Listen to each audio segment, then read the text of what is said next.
Can't drive on the road at night, cause you come with your lights so bright, like you want blind me for spite. It is overbearing. Me and you never had no war. Why you spot the light on me for? Is it accidental or you just so uncaring? Every day you go here complaining all the things that ain't going right. From now on I will be explaining which place you could spot the light. Spot the light in the parliament and see who is looking out for you or barely fooling we. Spot the light the right places and find out who is on the people's side and who's selling out. Don't put it on me, you joke. I don't be at no port when guns coming in. I am sure cowboys and Indians, no, don't put it on me, you idiot. When taxpayers' money waste, don't put it in my face. You better spot the light and who run the place. I don't run the government. I know if the computer, don't put it on me, Bozy. Spot the light and the DLP. Oh yeah, yeah. Aye, aye, aye. Balaka. Blinding you with the LEDs. Them that are doing as they please. And then tell the authorities I feel violated. Go spot them in the treasury. Then you will see if the economy living off borrowed money that IMF dictated. Light is a great disinfectant. Use it, don't abuse it at night. Cause all that hide in the darkness must come out in the light. Spot the light in the board meetings and see who is representing you or the rich minority. I want you spot the light in the right places and find out who is standing up for you or just running them out. Don't put it on me, no way. I don't have any clout, no power, no say about pay, and I ain't got no land to give away. Don't put it on me, you idiot. One fired, another one quit. Don't target me one bit. You better spot the light on the cabinet. I may drive and get annoyed. Check my front and touch a boy. Don't put it on me, you insane. You spot the light in the wrong lane. Why, aye. Balaka. When you see me on the road at night, make sure that you dim your light. I give you valuable insight. Time for activation. Aim the light, aim it all about. Human cockroaches running out. Places you will never dream about. Need illumination. Wickedness reside in high places. Time for you to make wrong things right. Corruption is hide in dark spaces. In Barbados, let there be light. Spot the light.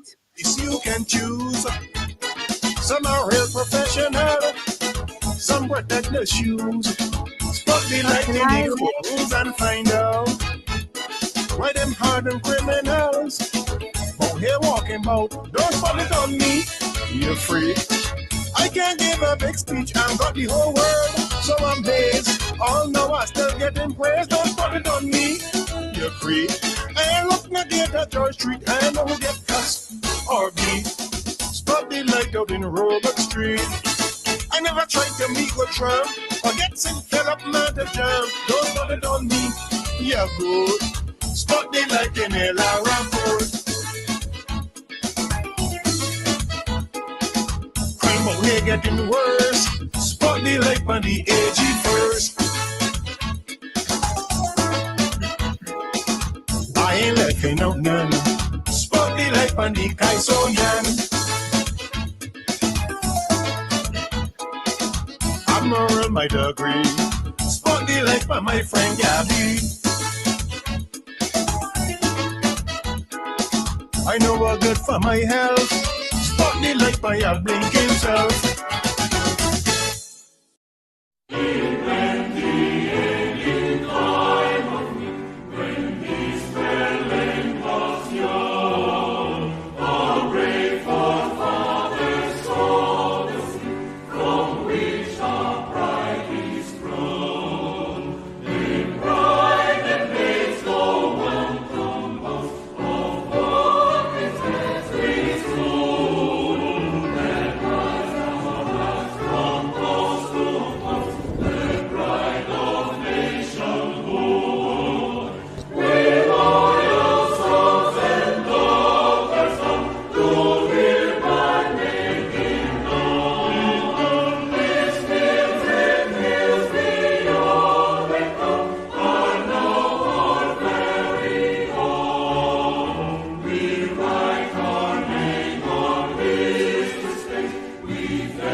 yes, Barbados, loyal sons and daughters. Who are the loyal sons and daughters? Are you out there tonight? All 380 of you. We started off strong tonight. Hey, we're going to raise our voices like a trumpet. Listen, I was having my prayers and I heard in my heart, come on there and raise your voice, daughter, like a trumpet. And I tell you, whether it is all together or not, this voice belongs to God. And I will raise my voice in this country like a trumpet. That's what I'm doing. And I tell you, I have the backing of my family, and I have the backing of that is my immediate family right here. And I have the backing of all of you out here in Barbados. And I see you in the supermarket, and I get the encouragement from you. I see you as I walk in town, and I say, I will raise my voice as a trumpet in this country. Oh, Lord, I'm excited. Nigel Carrington, good night. How you doing, my brother? You would believe Queen D. Marcia Miller. Hey, Marcia, how are you doing, my sister? Trust you're doing well. Marcia, would you believe that they're trying to ban? They are looking to ban classic song. Did you hear anything defamatory in that song? I asked a lawyer, a well-known, a senior lawyer today about this song. And they said to me, Marcia, there's nothing in the song that is defamatory. If there was, why would Starcom be playing it? You know, Shirley? Yes, Shirley, I got your stuff and we're going to chat about that. Owen Hines, do you hear that they're trying to, you heard what they're trying to do? Marcia, Mildred, good evening. Esther Blue. Esther Blue said CBC can go ahead and ban classic song. It's on YouTube and we don't care about them. Correct. Let them worry about their contract jobs. But let me tell you this, Esther Blue. I am waiting, and CBC, you better be listening.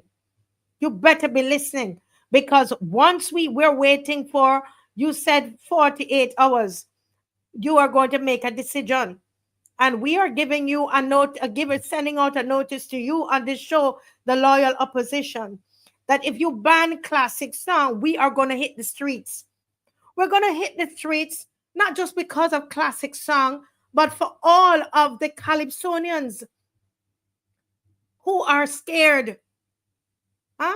Edwin Pilgrim, we're going to hit the street, Heathcliff. How many of you will come out and meet V-Hoy? His Harris, I haven't seen you in a long time, His Harris. It's good. It's good to see you. Good to see you. I got that pepper sauce. I'm telling out all his business. Diana husbands, let me tell you, we are going to hit the streets. You let them know that we are going to hit the streets. No longer Calypsonians are they going to put their hands over the Calypsonians' mouth and don't want them to speak. And don't want them to sing what they're supposed to sing. District A station. Okay, what is that? Anyway, let's move along. Sir Alfred Benjamin, Green, Sandra, Teroni. Yes, Tyrone, Tanisha, it's a big song. It is a big song. Judy. My girl, Judy. Cammy, let me tell you, very well written. Yes, Petra King. His Harris is saying the song is very well written. Sandra Pierce, Matthew Brown. Listen to me, Matthew. We are going on the streets. I tell you, we are going on the streets. This is something that they want. They want to keep shutting us up in this country. Can you imagine the Calypsonians not allowed to write about commentary, to give commentary about what is happening in the country? You believe that, Monica? Marcia? Heal the nation, you believe that? My voice sounds way better. I am stepping out in faith. And when you don't see me on the screen, I'm gone to gargle to come back. Listen, I'm a fighter, and I'm not going to let this keep me down at all, right? When I come on, I know very well that you are here and you are waiting, and and nothing is going to move me from what I'm called to do. I don't do this I don't do this for the likes, and I don't do this, you know, for the whatever they call it, right? The likes and something else. But listen, I do this because I'm called to do this. I'm called for you. I'm here for you. I'm here for Barbados. That's why I sit in this chair. So nothing is going to move me out. Huh? Right? Listen, we're not going to sit down and allow the yard fowls that are running running CBC. Yes, I said it. The yard fowls that are running CBC, that they're going to be unjust to the Calypsonians. And you might say, oh, it doesn't have anything to do with me. Well, it has everything to do with us. Because once they stop their voice, they stop ours. We can't sing the song. All the artistry, we can't get the artistry. So you tell CBC that we're going to hit the streets of CBC. We're going to march and make that a big issue in Barbados here. And every one of you that comes on, there are 512 of you on tonight. Listen, when the show is done, you go and find the song on YouTube and like it. It calls Spot the Light. Make the song big and famous. We go and march in the street and play the song 100 times. Yeah? Yes, it was played on VOB. Yes, CBC is an embarrassment to Barbados. A big embarrassment, because it's a big yard fowl. A yard, like a cube. It's a cube that has a yard fowl in it, although yard fowl run up and down, right? But those up there, they're in a coop, because that's how their government have them in a coop. Yeah, listen to me. As anyhow this government gets back in office, they are going to introduce a cybercrime bill. So when we march for Classic, we're going to march about the cybercrime bill again, because I am telling you, if it dare raises its ugly head again in this country, I know that Barbados is not going to stand for it. Huh? Why are you blocking criticism? Why somebody can't criticize you? You know how much criticism I get on this show? Huh? I even heard that vile one, that full of, or inside full of vileness on CBC, putting down the show and calling my name. Huh? They criticize people everywhere.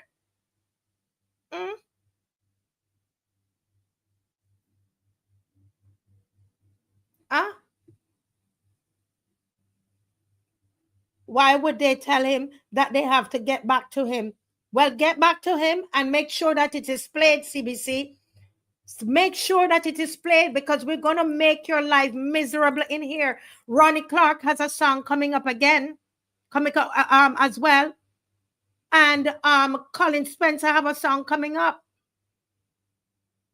You're going to have to tell the people why you're banning these Calypsonian songs. Is it because the songs are about me, speaking about Mia Motley and the BLP, CBC, that we pay our taxes to run and pay? You are getting paid from our taxes.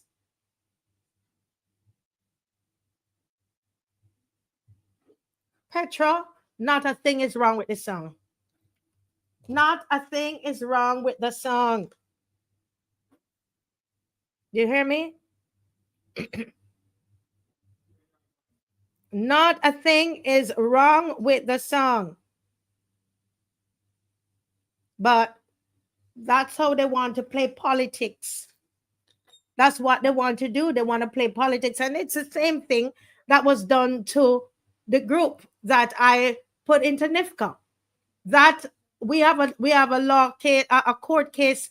The court case starts tomorrow. We're not joking with them.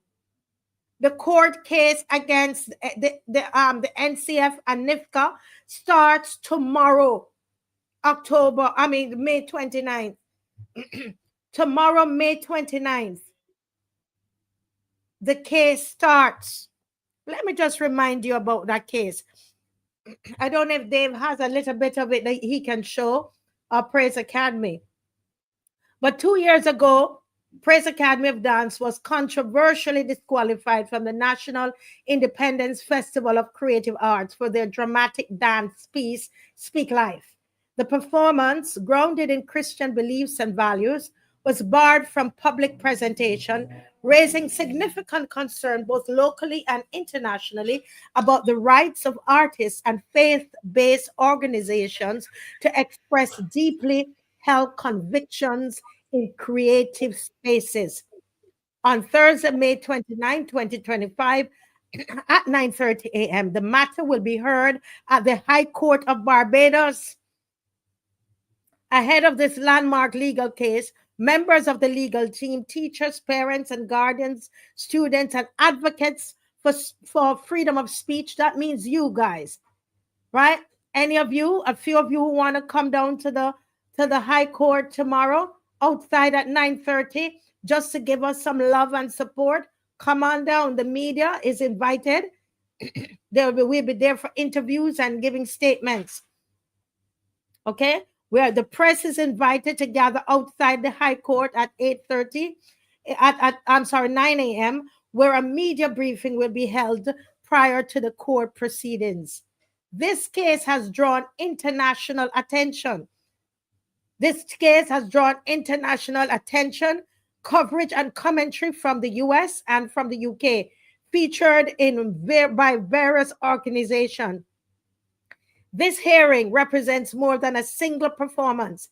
It challenges the precedent being set for freedom of religious expression and artistic integrity in Barbados. We welcome your coverage of this significant story. Folks, this is not a joke. This is not a joke. We are not joking with these people. Let's hear a little bit of the piece that the stand-up, Dave. Let's get to the stand-up section. Listen, right?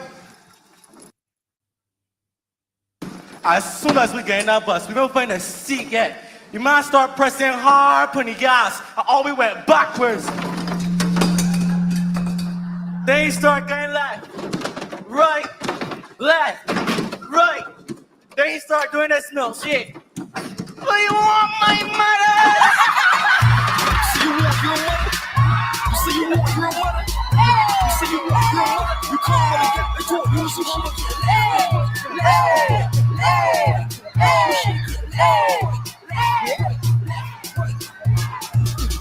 You see that shit?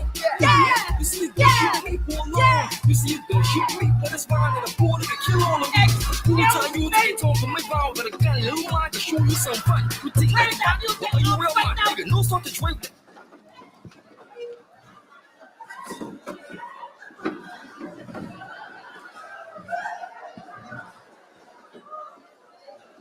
This is a classroom, not a dance hall.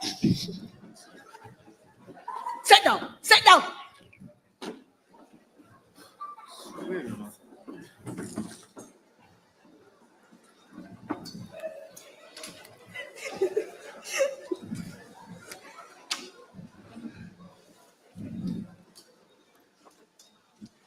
Now I'm giving y'all a chance today. One chance. But if I ever get that type of behavior in here again, every last one of you going straight to the principal office.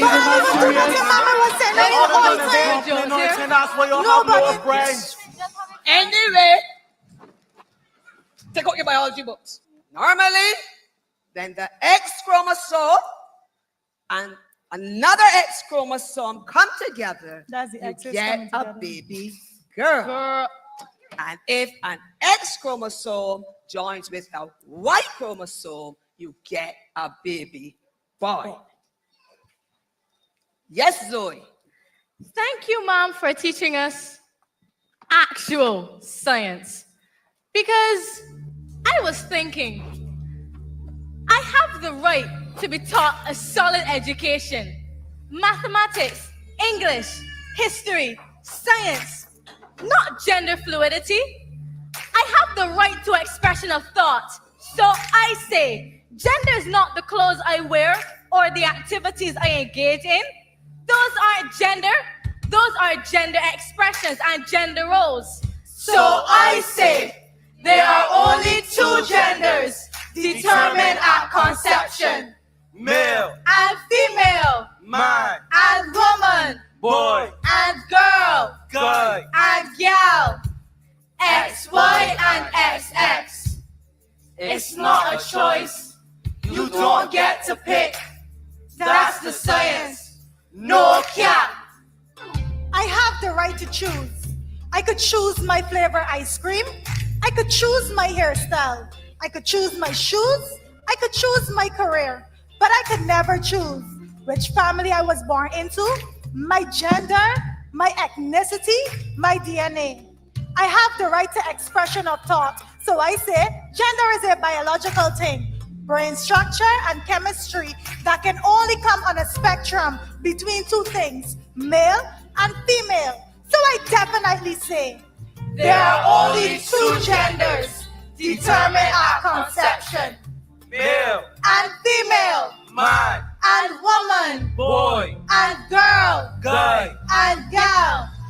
X, Y, and XX. It's not a choice. You don't get to pick. That's the science. Where's the line? Stand up, take my people with me. Together we are going to a brand new home. Far across the river, do you hear freedom calling? Calling me to answer. Gonna keep on keeping on. I'm gonna stand up, take my people with me.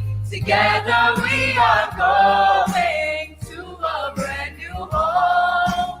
Far across the river, do you hear freedom calling? Calling me to answer. Gonna keep on keeping on. I'm gonna stand up, take my people with me. Together we are going to a brand new home. Far across the river, I hear freedom calling, calling me to answer. Gonna keep on keeping on. I can feel it in my bones. I have the right to be protected by my parents, family, and home. My parents are my umbrella. My parents are my filter. My home is my haven. My family is my shield. Indeed, I am safe when my parents are free to exercise their God-given parental rights. And I have the right to expression of thought. So I say no to transgender education, no to gender confusion, no to gender mutilation. I am neither agender, cisgender, gender fluid, gender queer, intersex, gender non-conforming, nor transgender. So indeed I say, there are only two genders determined at conception, male and female, man and woman, boy and girl, guy and gal, XY and XX. It's not a choice. One I don't get to pick. That's the science. Period.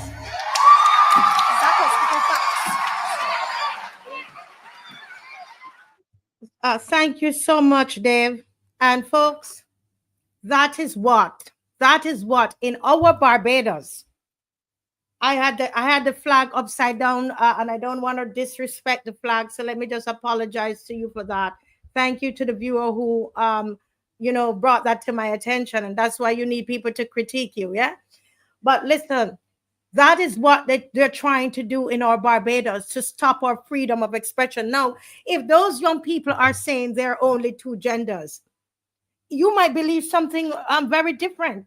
But how can that be something that you're saying that it cannot be that it's who did it defame? Who did it discriminate against?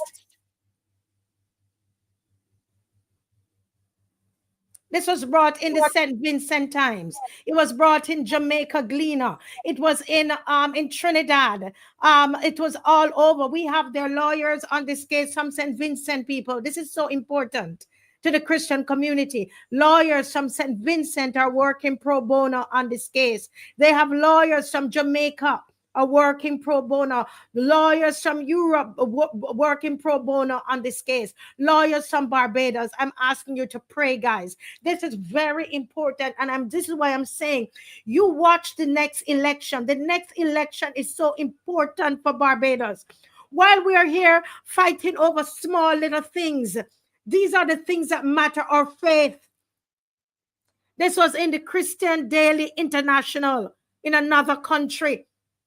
It's all over. And this is exactly what is being done to the Calypsonians.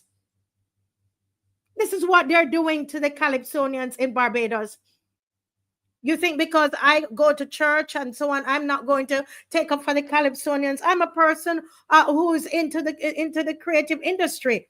So anything like that is going to come to stop freedom of speech and expression. Look at the stuff I showed you that NCF pays for, where girls are twerking in G-string, just something in their behinds. NCF pays for that. And those young people went on there and spoke what their parents told them, what they learned at school, and what they learned at church, and left the children confused and crying. That's what NCF did, while they're paying people money to wear thongs and shaking their behinds in a camera. They paid them thousands of dollars to do a music video, and they reward the young people. Look at what they're rewarding the young people for, and look at what they did to these young people fully dressed. Where are they? These are young people. This is featured in the UK.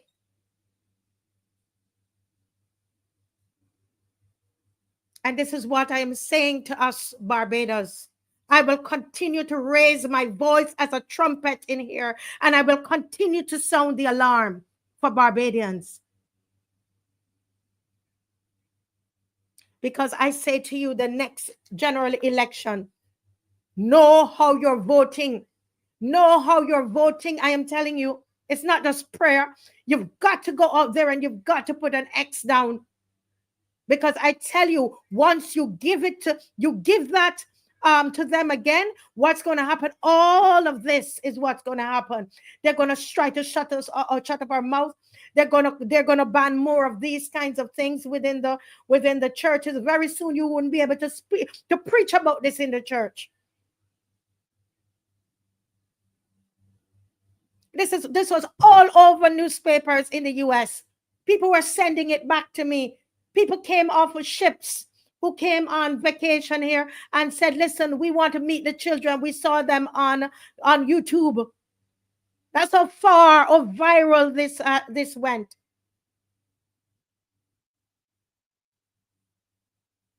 I am saying to Barbadians, wake up, Barbadians. Stop voting because your grandmother voted this, and then the other and your auntie did this every year, and this is what they do every election. No, vote your conscience. Is this the Barbados that you want, where young people who are doing the right things are punished? How come the NCF didn't say, here is a grant, Praise Academy, let's take this grant and let you put on a bigger production? No, but you give the grant to the people that are wearing the thongs, the young girls wearing the thongs and shaking their behind in a music video. That's what you gave your money to promote soft pornography.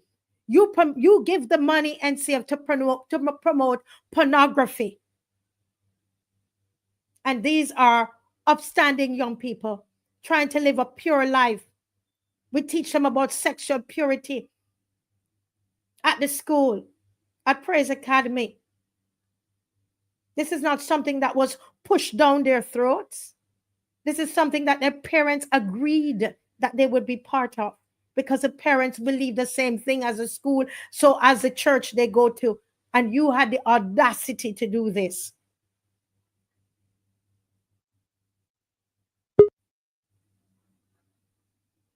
So I am saying to any of you want to come down tomorrow, you stand for righteousness. Who stand for righteousness? If you stand for righteousness, meet us at the courthouse tomorrow. A few of you, and it don't need to be a big crowd, but just come and give your support tomorrow. 9:30 at the High Court there in town, in Bridgetown. And let me tell you something. I am waiting until tomorrow afternoon to hear about Classic. And if that is so, I'm going to call a press conference about it. Not because it's not speaking about God that I'm not going to speak about it. No, the principle is wrong.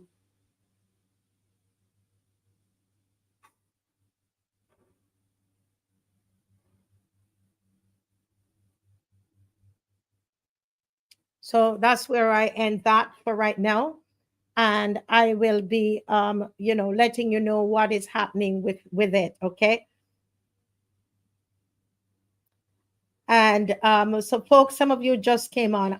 I have Miss McCLEAN. I always want to call her Mrs. McCLEAN, But Miss McCLEAN is coming on tonight, and she's going to talk about the sugar industry, promises made and promises broken, okay? And then following her, we're going to have for you Mr. Stephen, oh goodness, his name totally, Stephen Strickland. Stephen Strickland will be on, and there have been some movementations, as what he said, quietly in the era of pensions, you all. There's some people not getting pensions. And he's coming to sound the alarm. That's what we do. We lift our voices like a trumpet and we sound the alarm in Barbados. And then Mr.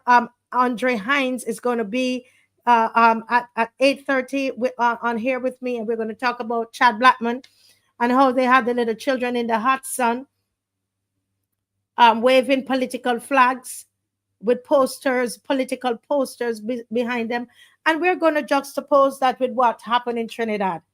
Yeah, we're going to show you how tastefully it was done in Trinidad. Yeah, right? We're going to look at Fronder Stewart, the past former Prime Minister, Fronder Stewart, and an article that was written about him, and discuss whether or not we believe that he shouldn't have anything to say at this moment. There's some people say he should go in the back and hide out. We're gonna look at that as well, okay? And just a couple other things that's in the media. The hospital, I'm sure you heard that the statement has come out. Know that the video went viral, and also Senator Worrell spoke about it, right? Now they're admitting there is a virus that is running rampant at the QEH. You believe that? Wow. Thank God for social media. So no wonder they want the cybercrime bill. But let's welcome, I hope Dave is ready with Miss McCLEAN, because she's looking all beautiful here. Let me bring her into the studio. Good night. Good night, Marcia. I have to try to match you, after all. No, not at all, not at all. You're always together.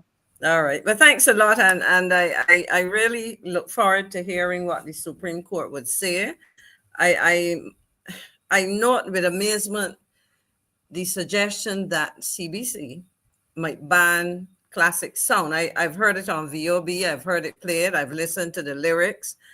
And as you were speaking, I said to myself, if they substituted D instead of B, exactly, it would be played at every rotation, and it is unfortunate because we're sending contradictions, but I am not going to delay. This is what I'm going to talk about perhaps is what I see as another contradiction. And I note with interest that we've had some information shared about the sugar industry, an industry that is critical to Barbados for all kinds of reasons that I will go into. At least I will try to discuss some of them tonight. And if I don't, I would beg your indulgence to continue the discussion on another occasion. But this is an industry that is very important to Barbados, not only economically, but if we look at the aesthetics of this country, you drive around Barbados and you look at the landscape and you look across the, the valleys and so on, the St. George Valley, and you see the sugar cane, you go into the rural parts of the country. Imagine a Barbados without sugar cane. And, so I asked the question whether promises have been made, and promises. Good night, Tironi. It's good to see you. Loyal member of the opposition and a faithful member, to the shows. But nobody can deny the importance of sugarcane in Barbados and the sugar industry. And we heard a lot. So I think what I want to do is to ask some questions and do a little bit of interrogation of what is going on in the industry, because there are several issues there, and there's been a deafening silence, certainly this year, as the sugar crop, we started to harvest, and we've seen a number of things happening, and outside of maybe an article or two. So the first thing I want to do before I get into to looking at a couple questions and using the PowerPoint, I just want to ask Dave to show that video that I would have sent him earlier. And this video is one that would have been, it would have been on CBC, a YouTube video on the 5th of January last year. And so if you can play it, Dave, I would be happy for the folks to see a little bit about that, because that forms part of the context in which I will talk about a number of issues related to this industry and the uncertainty or the lack of communication. So is it Based on recent history, the 2024 sugar harvest is a matter of weeks away. However, so much has happened since the last harvest that there's heightened interest this year. For one, the industry has been privatized, and there are now two companies handling the operations: the Barbados Energy and Sugar Company Limited and the Agricultural Business Company. Lieutenant Colonel Trevor Brown is chairman of both operations. He says the industry has entered a new phase since its divestment and is now in the process of putting everything in place for the crop to start next month. He stopped short of giving specifics. The 2024 sugar crop is scheduled to start, as usual, sometime in February. And we are well on track with that. But I would go further to suggest to you that the stage we've reached now with the industry, and over the last year, we've done quite extensive investigations and research and planning. And we believe that we're into a new phase in the sugar industry in Barbados that is actually going to be exciting, sustainable, and profitable.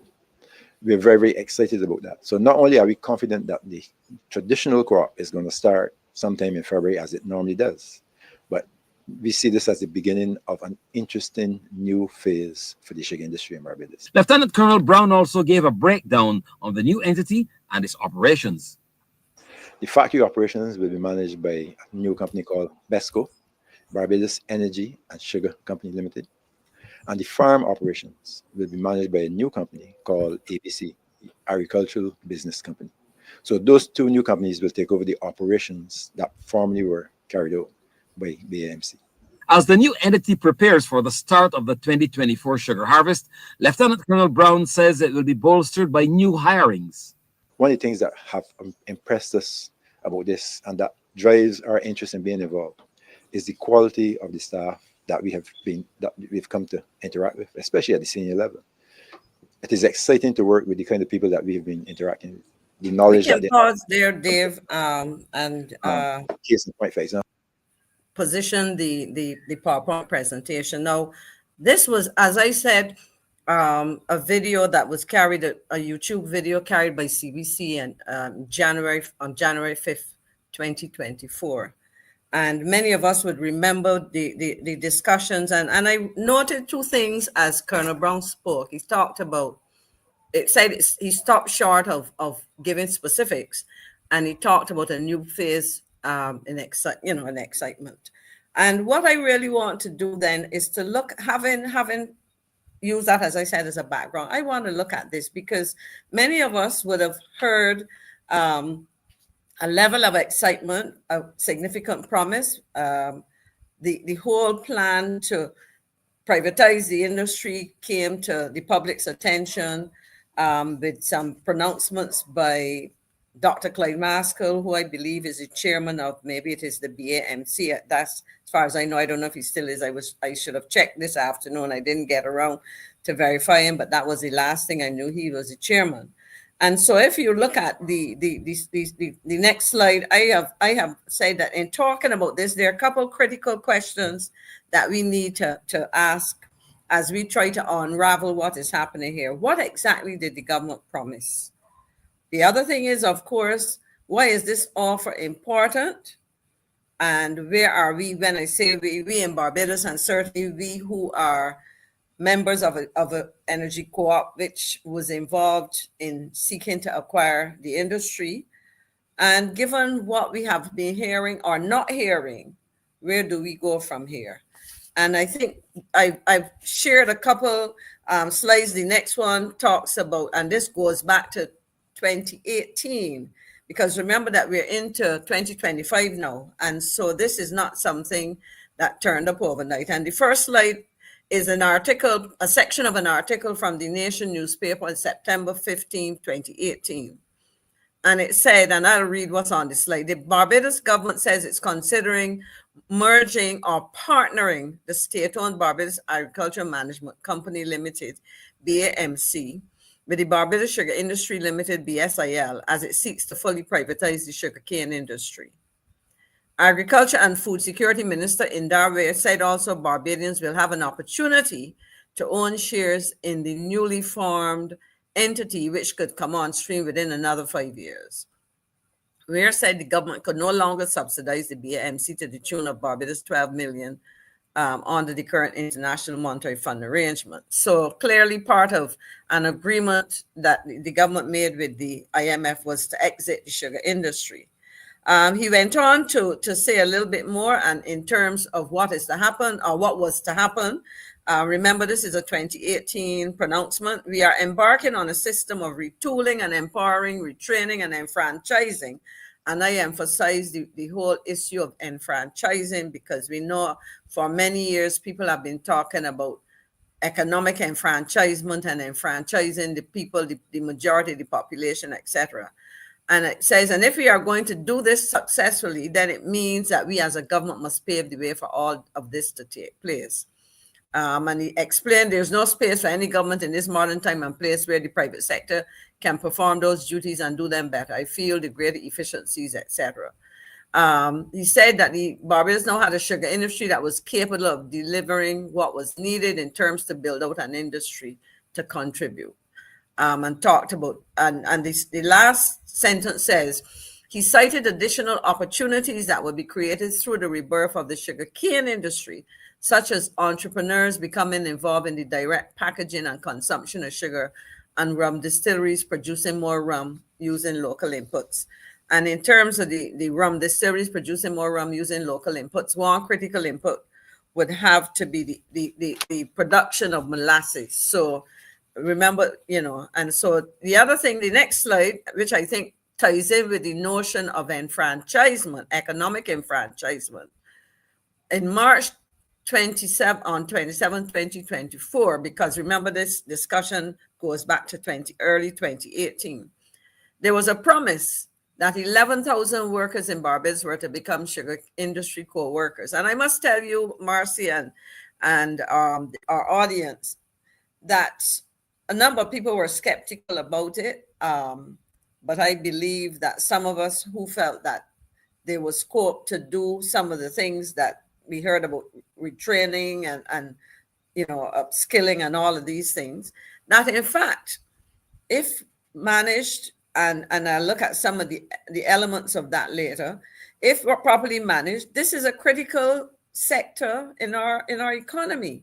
So the pronouncement was that these 11,000 people would become shareholders in a company, so they will be part owners of 20% of the stock of the company. So in essence, when we talk about the workers in the sugar industry, we can ask ourselves, who predominantly are the workers in the sugar industry? And I would say those are the people who slaved in the early days, literally and figuratively, to use the word slave in the sun. You know, we talk about sugar workers, people who, when I was a child, actually manually cut canes and all of those, because they talked about current and past workers. And to me, something like this was attractive if persons who contributed to the survival and the continuity of the industry were part of it. Then that to me was an interesting opportunity. So you had that. And then the next slide is also important, because remember, we're talking about the sugarcane industry. And this slide reminds us that back in 2021, so I go back a little bit in time, part of what was promised, it said government is moving to transition the sugar industry from a bulk sugar production industry to a value chain one, which is with associated benefits for the BAMC and the public as a whole. And it went on to say, reiterating that going forward, the country will no longer be producing only for export. He, meaning the minister, said that the process of transformation had already started, with sugar being produced for domestic consumption. And I want to stick a pin there and say the importance of that.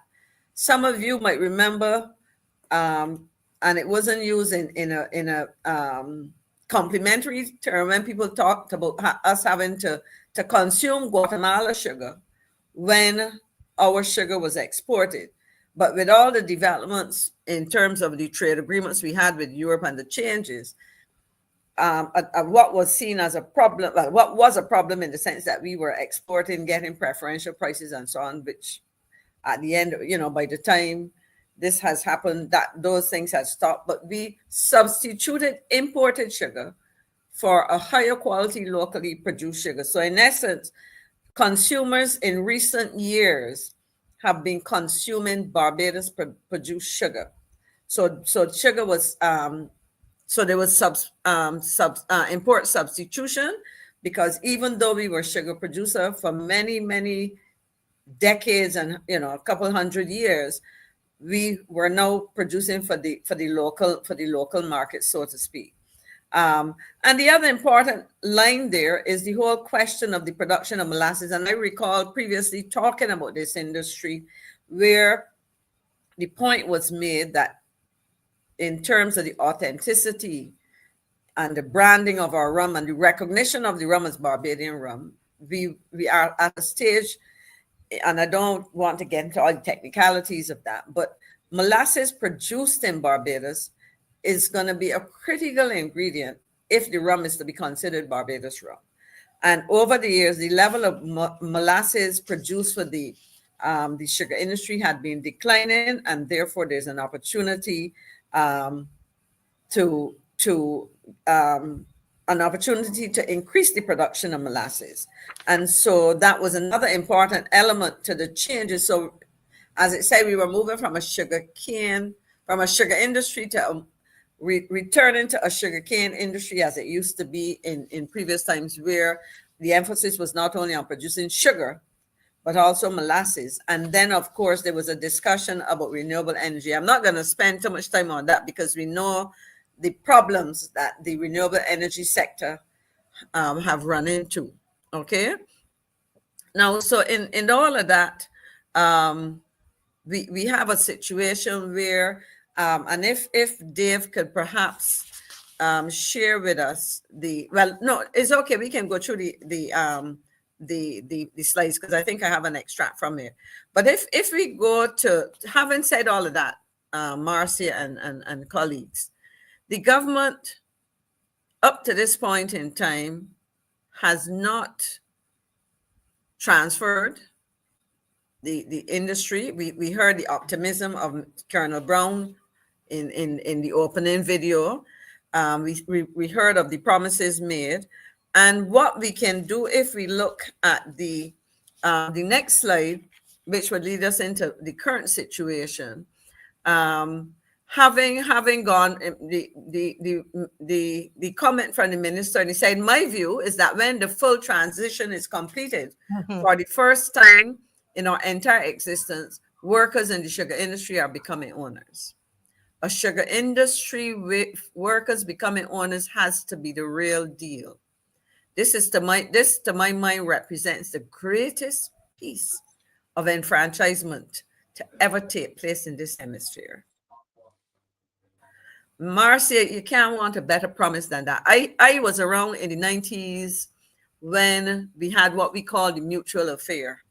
And that's when Barbadians discovered that the company that is now Sagicor was a mutual insurance company, where in fact the policyholders were shareholders.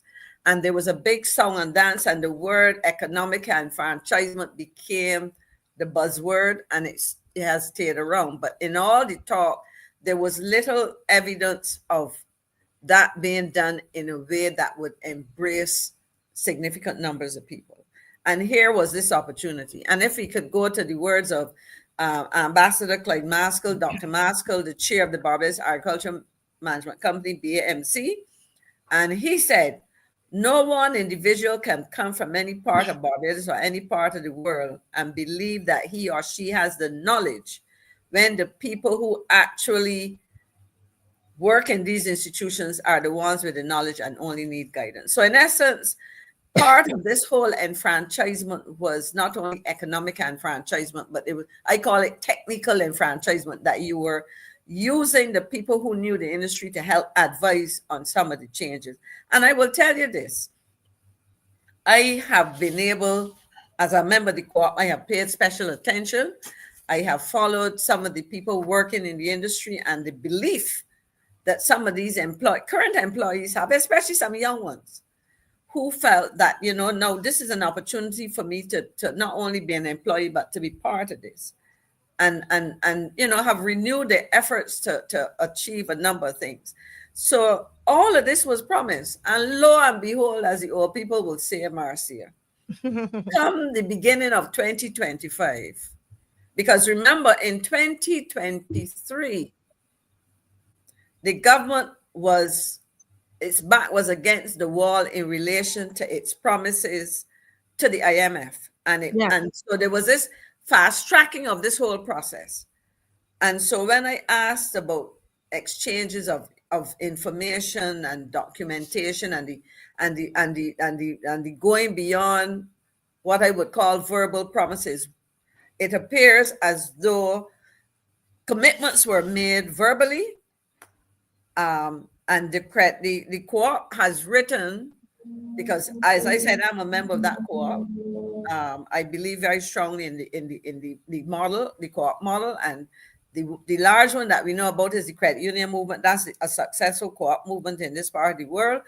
But this, I saw it as an opportunity to do what the credit union as an arm of the co-op movement did in the 80s, because a lot of people may not remember, but it was in the 80s when City of Bridgetown, Barbados Workers Union, Credit Union, UWI Credit Union, and some other credit unions really were formed, or other credit unions came into their own and made the co-op, the financial co-op sector, the credit union movement, a force to be reckoned with.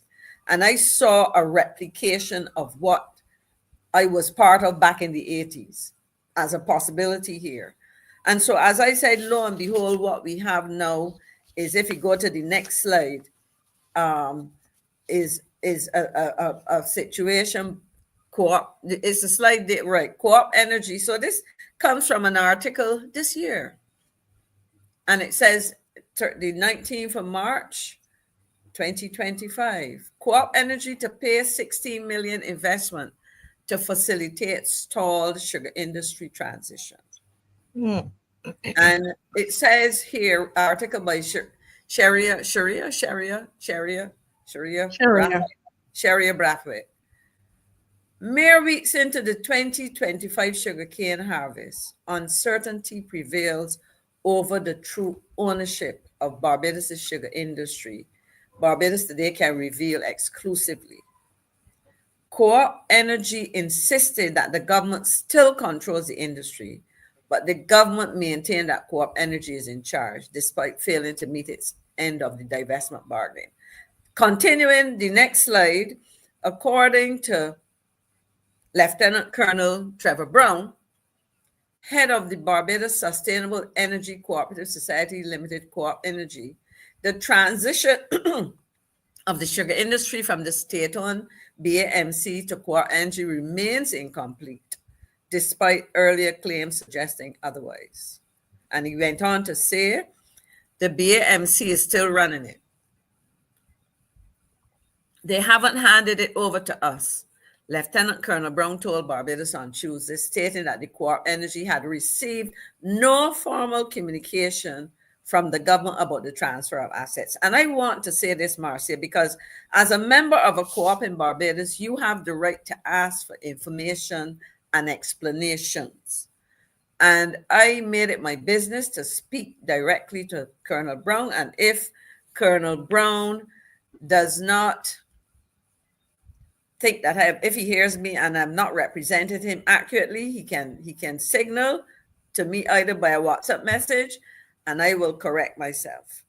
But my understanding is this, because at a meeting of the co-op, I said I made a commitment to the members to personally encourage members of the credit union movement, which, as I said, is a financial co-op, members of the movement, to look favorably on investing in this entity.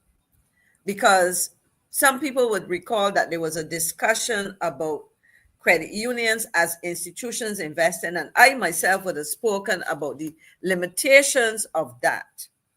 Because at the end of the day, a credit union cannot simply take up members' savings and invest without going through a process of approval, starting with the members, taking it to the members and getting approval of the regulators, etc. But I said at a meeting, one of the things you can do is to leverage the membership, the over 100,000 people who are in the credit union movement, to invest in something like this, if, you know, with all of those things. But if I came to you, Marcia, and said, look, I am going to build a complex that I'm going to rent out to small businesses, and part of it will be Airbnb, you know, apartments or something. Right. You're going to ask me to show you the numbers. You're going to say to me, show me the math, show me the calculation, show me the details of that. And it is my understanding that in order to sell the project to prospective investors, whether it be credit unions looking to encourage their members to do it, or credit unions seeking to get permission to invest, you needed that information. And it is my understanding, and government can tell us otherwise, and if I have misrepresented what I think I was told, the government is yet to provide Co-op Energy with those details. So in other words, Co-op Energy has not been able to fully do its due diligence and to prepare a prospectus based on information, formal information, etc. And if that is the case, how can you take up $16 million and hand it over to government? So to say that they haven't received it, as far as I know, is correct. But to say why is what we await government to tell us. And I think it is unfortunate, because I think with all that was promised, you know, and I think having shared Colonel Brown's comment, I think I should also share a comment from the minister, where as the last slide yes, as we have 3 more minutes. Right. Yes. And I would say, as the minister said, all we are waiting for is Co-op Energy to put in their investment. He told Barbados today. But we have kept our end of the arrangement. That is to provide them with financial information, an MOU and shareholders agreement that they have signed on to. Now, the question is, when they say financial information, have they provided them with the information that they needed and expected and so on? And that is for the decision makers at the co-op to tell us. When pressed on whether Core Energy had been given a deadline, Weir confirmed that the company had signed the shareholders agreement before December 2023 and was expected to make its financial contribution at that time. Now, I don't know what the agreement says, and and this will have to be confirmed. The company repeatedly sought and was granted extensions. Now, my question is why? Because if you granted them, there must be some basis for that. Yes. They asked for time and they were given time. My question to the minister and to Colonel Brown is, why did you find it necessary to ask for time? And did the situation change having asked for time? In other words, were you then put in a position based on what it is that necessitated the requirement for additional time? They came down and asked for financial information and they were given financial information. Now, I would need to hear whether or not that financial information was what was required, if that was all that was required, because if you tell me, financial information could be income statement, balance sheets, as you know. But you also have to have things like asset registers and all kinds of things so that you know what it is, and a whole set of information. So I have raised this because at the end of the day, this is a strange situation that you have government entering an arrangement where they have made all kinds of promises that would benefit the average sugar worker. The consultant or the chairman of the BAMC would have done presentations in the public, and certainly would have made presentations to members of the co-op like myself, which made people very interested in the project. And I find it passing strange that this thing has come to a deafening silence. I was going to say a screeching halt. The factory has been operating, sugar has been produced. We've been seeing some interesting pictures and suggestions. But my question is, where are we, and why is it that as at this point in time, we are unable as citizens and taxpayers to know exactly what's going on, and why, importantly, what is expected was the next step in this process? Yes. Over to you, Marcia. Yes, thank you, Ms. McCLEAN. Very well presented and very interesting. And, I was saying, if we had resources and had, all, some young people, they could do a small little documentary on this, because I think it is so important. Sugar, historically, this was our mainstay. And if this is what is happening now, and then to the big question, though, which we can't, I suppose this is something that we will have to depend on you, Ms. McCLEAN, to do a follow-up, because we want to know exactly what is the government planning to do then with the industry. That's the other piece of it, because if they're doing all kinds of things and didn't hand over because it seemed like they had no intentions to, that's my feeling about it. Then what is it that they really want to do? So I think that's a part 2 for you, Ms. McCLEAN. For sure. And the other thing is, what I will do as a part 2 is to demonstrate that the industry, in essence, will probably go nowhere, because when we talk about agriculture, the relationship between sugarcane production and other agriculture, root crops, etc., there's I call it a symbiotic, almost a very close link between the two, And then, of course, when we talk about our soils, so there are all kinds of critical and necessary and important reasons why sugar cultivation, done properly, is important to our country, yes, and so on. So yes, I will definitely do that. And bring some numbers and that kind of thing. Yes, excellent work, Ms. McCLEAN. Excellent work. And again, we were supposed to do this on Sunday, and then I felt we needed to do something a little more current, but this is good this evening. Thank you so much. And please feel free to come back. I know you have a lot going on, but please come back in, or you can stay in the green room 9 o'clock. All right, or 9:15, because we're behind. Thank you so much. God bless you, Miss McCLEAN. Yes. Well, we have with us Mr. Stephen Strickland, and he is one of those that, you know what, we got him from Mr. Franklin. So Mr. Franklin not here, and I tell you, because people keep calling Mr. Franklin. His union is getting bigger and bigger and bigger, because everybody's calling him. He's on the show, everybody sees him, and he gets a lot of calls when he leaves the show. Well, Mr. Strickland, he's bequeathed him to us. He's left him with us, and we are so happy to have him. You message me today, and I know you're a man. When you message me like that, I know it is something important. And I'm going to say to you, seniors, 67 years old and over, please make sure you are sharing this. Make sure your grandma listening, your auntie, all those people 67 years and older, you must listen up now. You must listen up now. And while you're sharing, I need them to share, and I'm going to give you back the time, but I want you guys, my big question to you, you came on tonight, you're enjoying the show, you're enjoying what is happening, we have great things coming up. Have you shared? So we're going to play just a verse or so of classic song, if Dave has it there quickly, and while you share, this is important information, I tell you, this is hot off the press. You need to be present in class for this one, okay? So, Dave, do we have it there or no? Should we move on? Oh, yeah. Aye. I'm spotting my lights. We're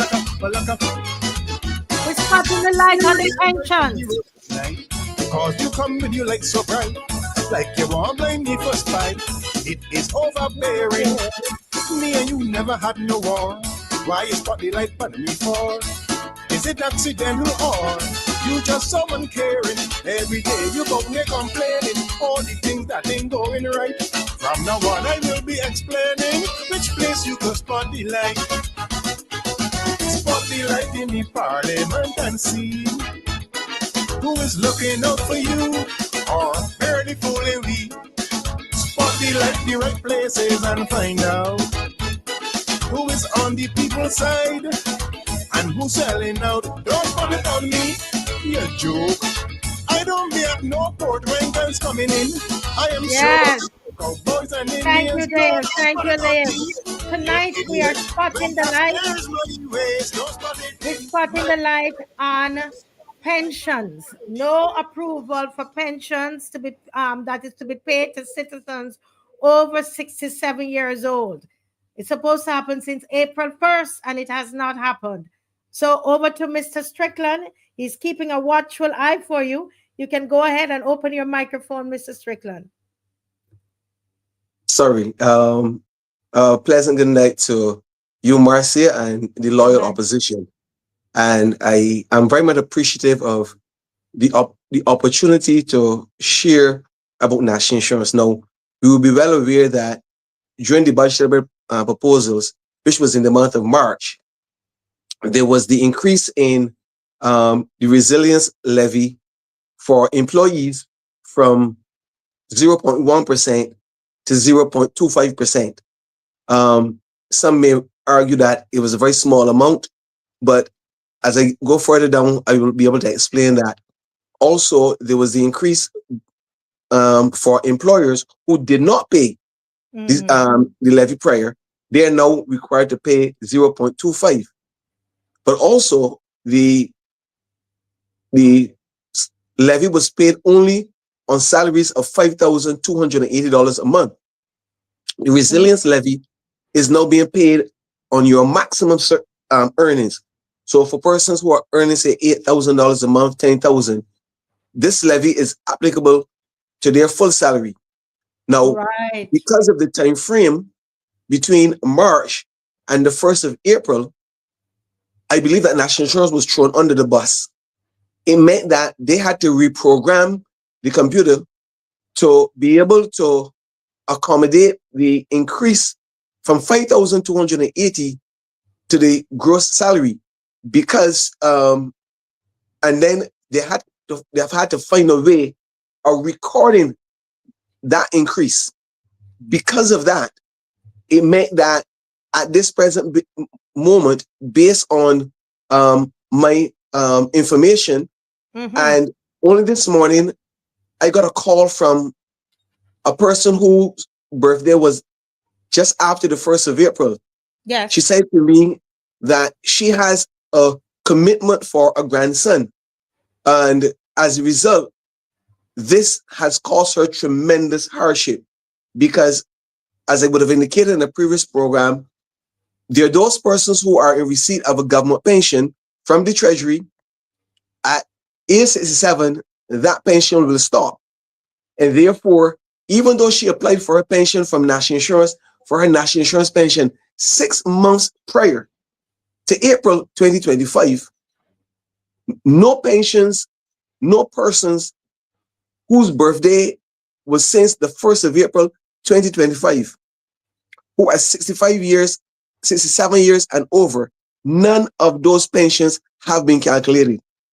So you have a situation where, all things being equal, when a pension is processed, it's going to take over 1 month between processing and a check or a lodgement being done. So you have a situation where at the present moment, you have persons that their pension was stopped at the Treasury in March 2025. They became 67 in April 2025.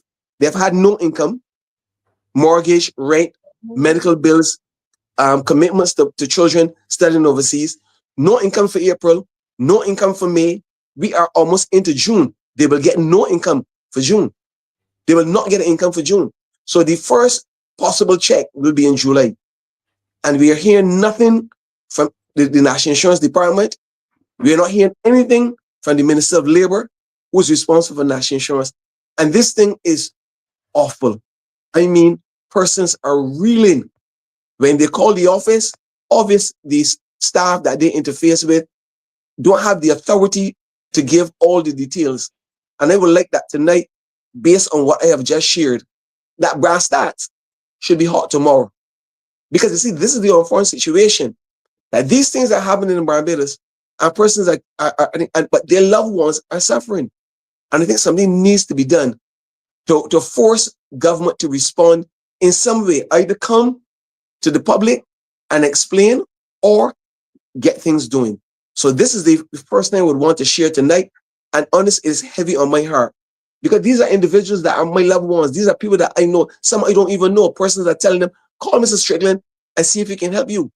And I'm not in a position to help them, because no one in National Insurance is in a position to help them, because a directive was given not to calculate any claims where the person's birthday is after the 1st of April. What? So that's the first thing we want to share. What? So you're telling me that a directive was given not to calculate it? Yes, Marcia. Oh my goodness. So there are citizens in Barbados, 67 years.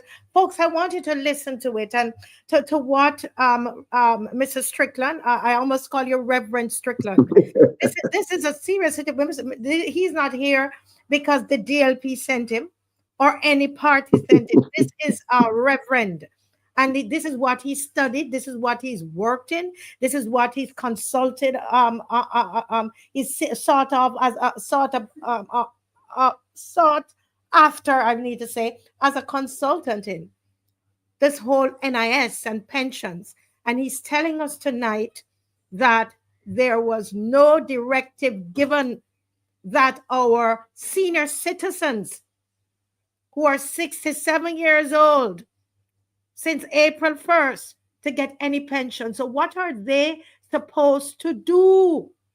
I know you want to go on to something, but we need to pause here. What are they? So most people who are 67, this is their income, because I hear you calling it their income, sir. That's their income. That's the only income that they have. And Marcia, let me say this, right? I worked at National Insurance for a total of about 40 years. Yes, sir. I applied for my pension in October of 2023. My birthday was the 10th of February, 2024, 67. In January of 2024, a directive was given not to pay any pensions for those persons who would have been 67 from the 1st of January 2024. So in other words, what I'm saying to you, I experienced personally. On the 10th of February, when I reached 67, my pension was not paid to me as yet. But because I was known to the department and I was in the department on occasions, a decision was taken to pay me, not to pay everybody, was to pay me. You want to see what I'm saying? But I was not hard up for money, as it were. But so I'm saying to you, hold a second there. A decision was made to pay you, Mr. Strickland. Yes. In particular, but what about the others? That's what I'm saying to you. Okay. So this is where, because there were changes that were made, there was a backlog to some extent on that occasion, and therefore they decided not to pay pensions and so forth. So I'm saying that these are things that have been happening not just now, but it's been happening for a while. But these are persons I'm most concerned about, who are those that were being paid a pension from the Treasury. Yes, it has affected everyone, but these people have been receiving a pension for maybe the last 6 years from the Treasury. And not only that, there is this, should I call it a myth? There's a statement that National Insurance is paying all pensions. And I want persons to understand this also. National Insurance is not really paying all pensions. The monies are being paid up from the National Insurance Department. But if you are a public worker, and if you were a public worker and you're receiving your pension from the Treasury, you need to apply to the National Insurance Department yourself for your own pension.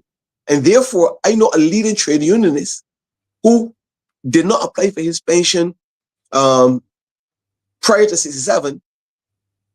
His birthday at 67, when he went to the bank, there was no pension there for him because he did not know he was supposed to apply for the pension himself.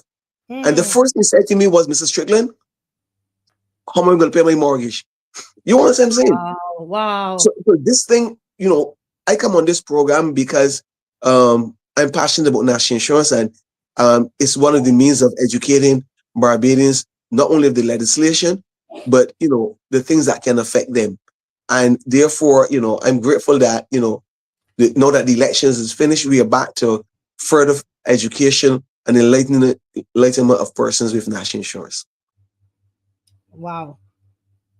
This is unbelievable. And as you know what, I think we need to keep sounding the alarm, raising our voices, Mr. Strickland, sounding alarm. It seems like we need, all these things we need to put together. We need to hit the streets again. And there's some people who are saying, oh, you don't need to go on march. No. There's some things we have to hit the streets and let them understand the importance of it. Right? Let them understand how important this is, because sometimes if you don't make any noise about it, Mr. Strickland, nobody listens. Nobody listens. I am so glad that you're doing this thing tonight.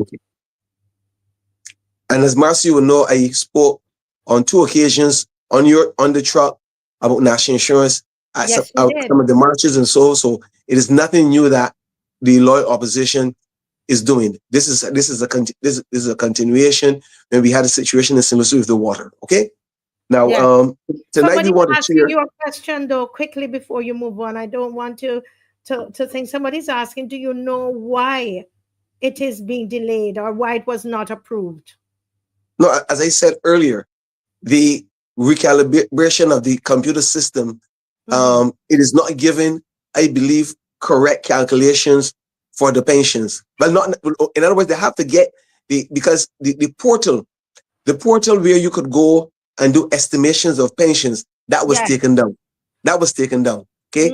I don't think it's up as yet because you were getting incorrect calculations for your estimated pensions and for your pensions. So that until that matter is rectified, but I'm saying that this came about because National Insurance had to rush to accommodate the collection, because it's a lot about collections, not pensions.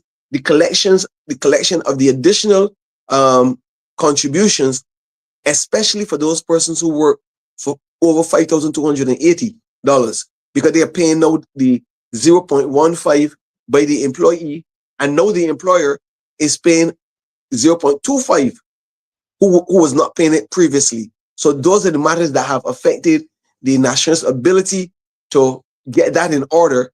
So because if they calculate the pensions and the system is not calculating them correctly, then person may be paid either too much or too little of their pension. So there are a number of matters that has engaged the department which are more of a priority than paying those pensioners, having those pensions from April being processed. Yes, yes.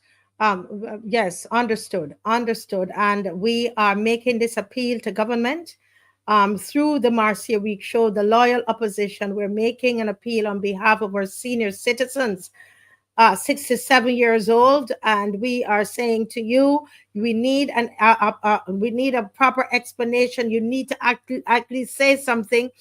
Give the timeline. We need to know, when are these pensioners going to get their money? This is their salary, basically. This is what they live by. Yeah, very important. Continue, Mr. Strickland. Thank you. Okay. So that in relation to the increase in the resilience levy, the number of things that it relates to, we had the 300 given and still being given at present. Yes. But from the 1st of April, there was a take-home pay for employees, which would have increased by 0.15%.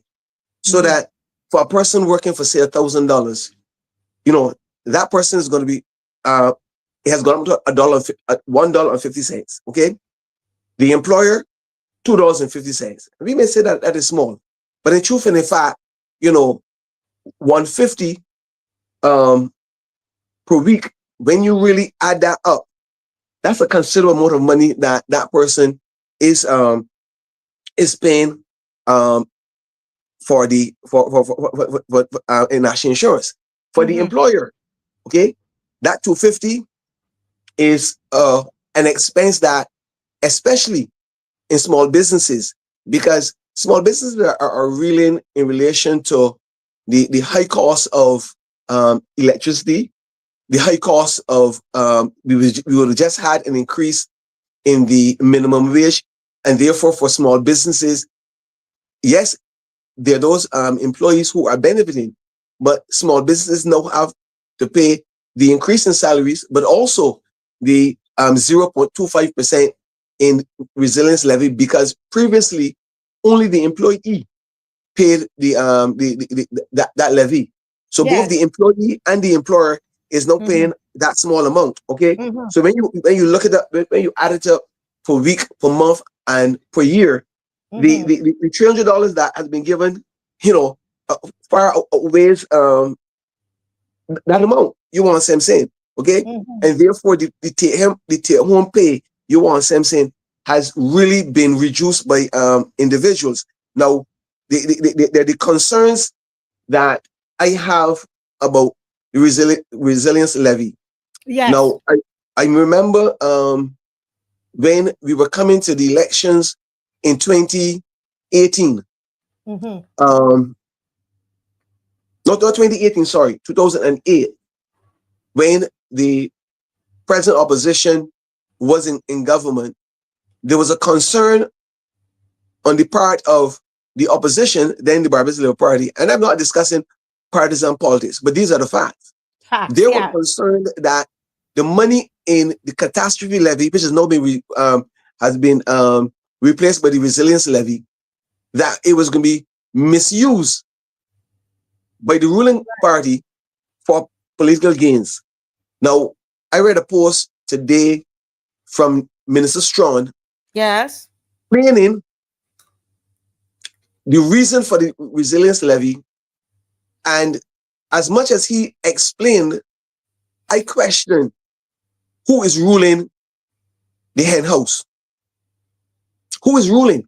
And I'm saying that you have the majority in parliament, and therefore anything that you require, it will be passed. And therefore, because levies are not, as a matter of fact, levies are not really managed by by parliament. Levies are paid to an entity. We have the health levy, which is paid to the Ministry of Health, and there's different levies that are there. And therefore, government has total control outside of parliament to use the monies that are in the resilience levy. Now, we would have had a situation where you had houses that were destroyed in some of the hurricanes. And in one case, I can tell you, there was a house that took 3 years. Yes. 3 years to be replaced. Those individuals had to pay rent for 3 years. You understand what I'm saying? So if we are collecting this amount of money, and then when it's going to be spent, person is going to take that length of time. The question is, will we feel comfortable? You know what I'm saying? Being taxed, because it's basically another tax. It's basically another tax. Okay. Let me just go on here. Right.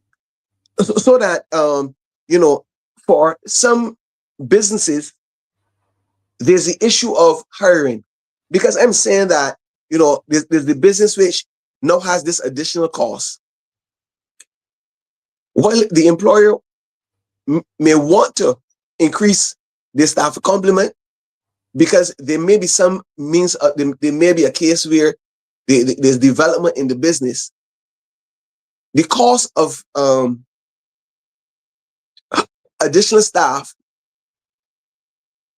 that is also coupled with a 0.25% increase on this salary. Therefore, there's that situation that the employer has to look at all of the hidden costs. You want what I'm saying? And therefore, the minister chose not to elaborate on that part of it. Okay. Now, as I said, there's also the cost of living. You want what I'm saying? All of these things, because the employer has to pass on the additional cost to the consumer. Because if I'm paying more in national insurance, in order for me to continue to make a profit, I must pass on the 0.25% to the consumer. And therefore, it's a rippling effect all down the road. And therefore, I think that we as Barbadians have to be not only concerned, but we need to stand up. Yes. And let our voices be heard. I don't want to say to call your minister, call your representative, because for some individuals, they may not be accessible. But I'm saying that, I'm asking persons to go on brass stats. Come on the Marcy Beat show. All of the avenues, don't make us go to CBC, because it's going to be a waste of time. And that's my frank belief. Yeah. But I believe that there are situations where persons need to come and to speak, so that, those persons in government take responsibility for what lies under their control.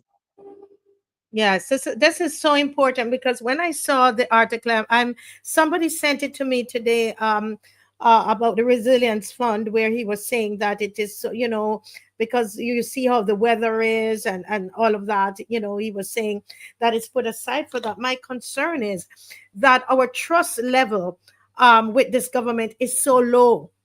And we don't have a say. We don't have, we only have Mr. Thorne there. They don't want the public accounts committee to be in effect. They want to shut us down over here. So we don't have any checks and balances. How do we know that money, they're not going to lick out that money as well? How do we know they're not collecting it and going to use it in the elections? We don't know. How do we know that we're not being inconvenienced right now, for them to use it, to squander it later? That's the big question, because we don't have any checks and balances. Marcy, it is unfortunate.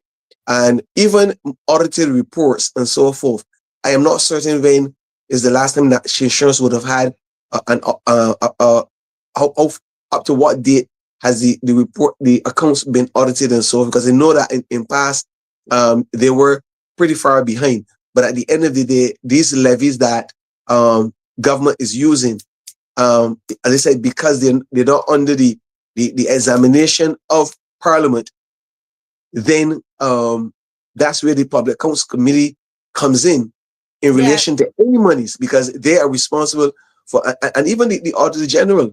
You want to say I'm saying we've had the attack on the Auditor General, who would have just retired. I am not certain who is the new Auditor General, but the new Auditor General may very well be handpicked. There you go again. These are maybe handpicked. Hold a minute, folks. Did you hear what Mr. Strickland is saying? And this is why. This is why I'm saying, folks, when you hear us call the marches, it's one thing we will have on here how many persons typing, and then you don't come out to the marches. It's important to come out to the marches. Very important, because can you imagine there are 6 or 7-year-old people right now, persons in this society not getting for what, about 3 months, Mr. Strickland? Well, it is 2 months and counting, because it's from the 1st of April for persons who reach 7 after the 1st of April. They have not received any pensions. We are almost at the end of May. And even if a decision is taken tomorrow to calculate those pensions, they cannot get that pension for the month of June. So the earliest, based on my experience, will be somewhere in July. So there's 3 months that, and it's not because they applied late. That's the unfortunate situation. They applied within the given time period, giving National Insurance enough time to process it, so that at age 67, they should have received their first check. Yes, sir. And that has not happened. And that has not happened. Folks, if you care, use your social media pages to ask the government, where is this pension for those who are who turned 67 years old since April 1st? Let the people know that this is now going 3 months. They have not received any pension from this government. These are our seniors. What kind of country doesn't take care of its seniors? Some of them don't know how to use social media. You know how to use social media. Type it in. Raise your voice like a trumpet for the seniors in this country, for the elderly. This is elder abuse. It's another form, because they feel like they're not going to say anything about it. And what about the resilience fund? We don't know who's policing that. We don't know what are the checks and balances. This is so important. I know you probably just got off the flight a day or two ago, and you're here with us. Mr. Strickland, thank you. We would not have known if you didn't come forward. I thank you. You taught me so. I learned something from you tonight, and we are going to be listening out. And that's one more thing we are going to add to this march. Because you know what? They're thinking that we've stopped. We haven't stopped. We haven't stopped. Come the first weekend, the first Saturday in June, you watch and see. We're waiting on them. We need to hear about this thing. Mr. Strickland, thank you for joining. And you know, as usual, you're going to get a lot of questions. Some of the questions I saw, Sweet Pea had a question, and a couple others. Guys, the phone line is going to be open, so you are able to call at about 9:15 tonight is when we're going to have you call. Mr. Strickland, if you can always come off and come back on, because I know, please tell your family many thanks, because you just came in and you're here. That's the commitment. And anybody paying you, Mr. Strickland? No, Marcia. It has been a labor of love for many, many years in traversing across Barbados, from churches to organizations. Actually have one coming up next month. The Cancer Society is going to be having a presentation in Spicetown at the community center, and I will be there to share in respect of how, for those persons who are cancer survivors, who are suffering with cancer, how they can access invalidity pensions and so forth. So I will be addressing that audience sometime in June. Can't remember the date because it was sent to me only a couple of days ago, and it was just coming in from New York. So I hadn't had chance to pay close attention. But it is next month, and as I said, it's something that I've been doing for a long time, and I'm grateful for those persons who have benefited. In other words, it is not a favor. They are receiving from the contributions that they paid. National is not doing them a favor. This is their rightful entitlement. That's how we see it. Their rightful entitlement. So if I'm the person or I'm one of the persons who share the information, you know, I'm saying that's our responsibility as citizens to empower other citizens to receive what is rightfully theirs. Yes, the people are saying thank you, Mr. Strickland, for making the sacrifice. He was trying to do it on his vacation, and as soon as he landed, he made sure he called me this morning. Marcia, I have to come on tonight. So thank you, Mrs. Strickland, and if you can come back on because the questions are there. All right, God bless you. Thank you very much. Okay. Very great session, a great session. Wow, folks, are you sharing? Are you sharing? If you have not shared, some of you come on, you don't want to march, you don't want to share, you don't want to do anything. Come on. Nobody's going to hurt you if you share. It's your voice. We're going to raise our voices like a trumpet. You know, when I was coming on, I tell you this before Adrian comes on, and it's connected to his segment. I was coughing, and you know, I'm like, gosh, what's going to happen here now? And all I heard was, Marcia, take your voice back. Come on and talk like your voice is okay. Take your voice back. Barbados, Adrian, I know you're hearing me. Barbados, take your voice back. You hear what I tell you? Don't let them hold your voice. Barbados, take your voice. Do what I did tonight. I came on, I wasn't feeling 100%. And I said, Dave, God, pray, Dave. I'm starting coughing. As minutes to 7, the coughing started again. And I think I probably coughed once since we've been on. So take your voice back, Barbados. Share. Everybody, come on, get militant about this. Share, share, share. Adrian Hines, you're muted, sir. Oh, I'm muted. There we go. Yes, we can hear you. Hi, how are you? I see your voice is coming back. Yes, I'm taking my voice back. There you go. There you go. Yes. Well, good night to you and to the loyal opposition. Yes. It's always good to be here and to speak the gospel according to the loyal opposition and Barbadians all. Yeah, that was an interesting piece by Mr. Strickland. And I wondered, because every now and then I would go to the NIS portal just to make sure that my information is still there. I did work a couple of years in Barbados, and every now and then I would see that the benefits estimator tab goes missing, as it currently is. And I never understood why that is. I had reached out to them via many emails, and they would never respond. So I was like, you know, the benefit estimator, actually, when you put in your information, how many contributions you had, when you plan to retire, it will come back and give you an estimate of what your pension would be, or if you don't qualify for a pension, it would tell you what your one-time grant would be. Right. So that tab is missing, and I never knew why. They never gave me a response, but Mr. Strickland kind of definitely explained it, that they're having problems with the software that does the estimation. So therefore, that tab, which relies on that software, would not work. Yeah, so that's something that I've been encouraging a lot of Barbadians who live overseas to get in contact with the NIS and get access to the NIS portal so that they can see what is there for them.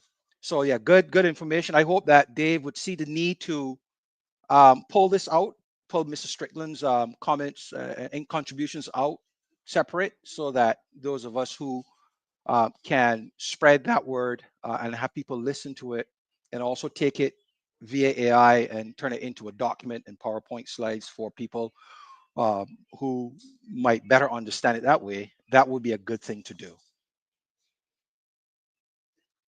I'm not hearing you. Oh, okay. Yes. Tonight, Adrian, our segment is one of a discussion. Right. And we have like 30 minutes to talk about, I think, two, or if we could get three in, we'll talk about three things. The first Okay. one is our former PM, Stuart, the only former living PM, former PM who is alive, is Mr. Stuart. But there seems to be a move and a belief that Mr. Stewart should not speak.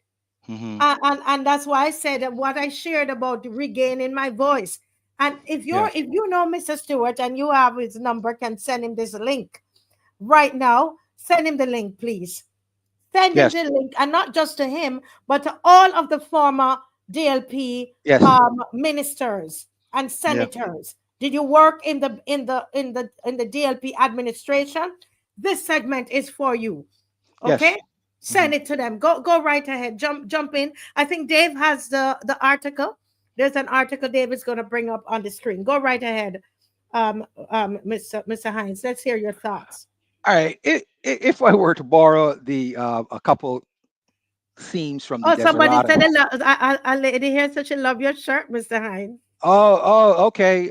It's mine. I'm not sharing. Neither am I selling it. So just letting you know.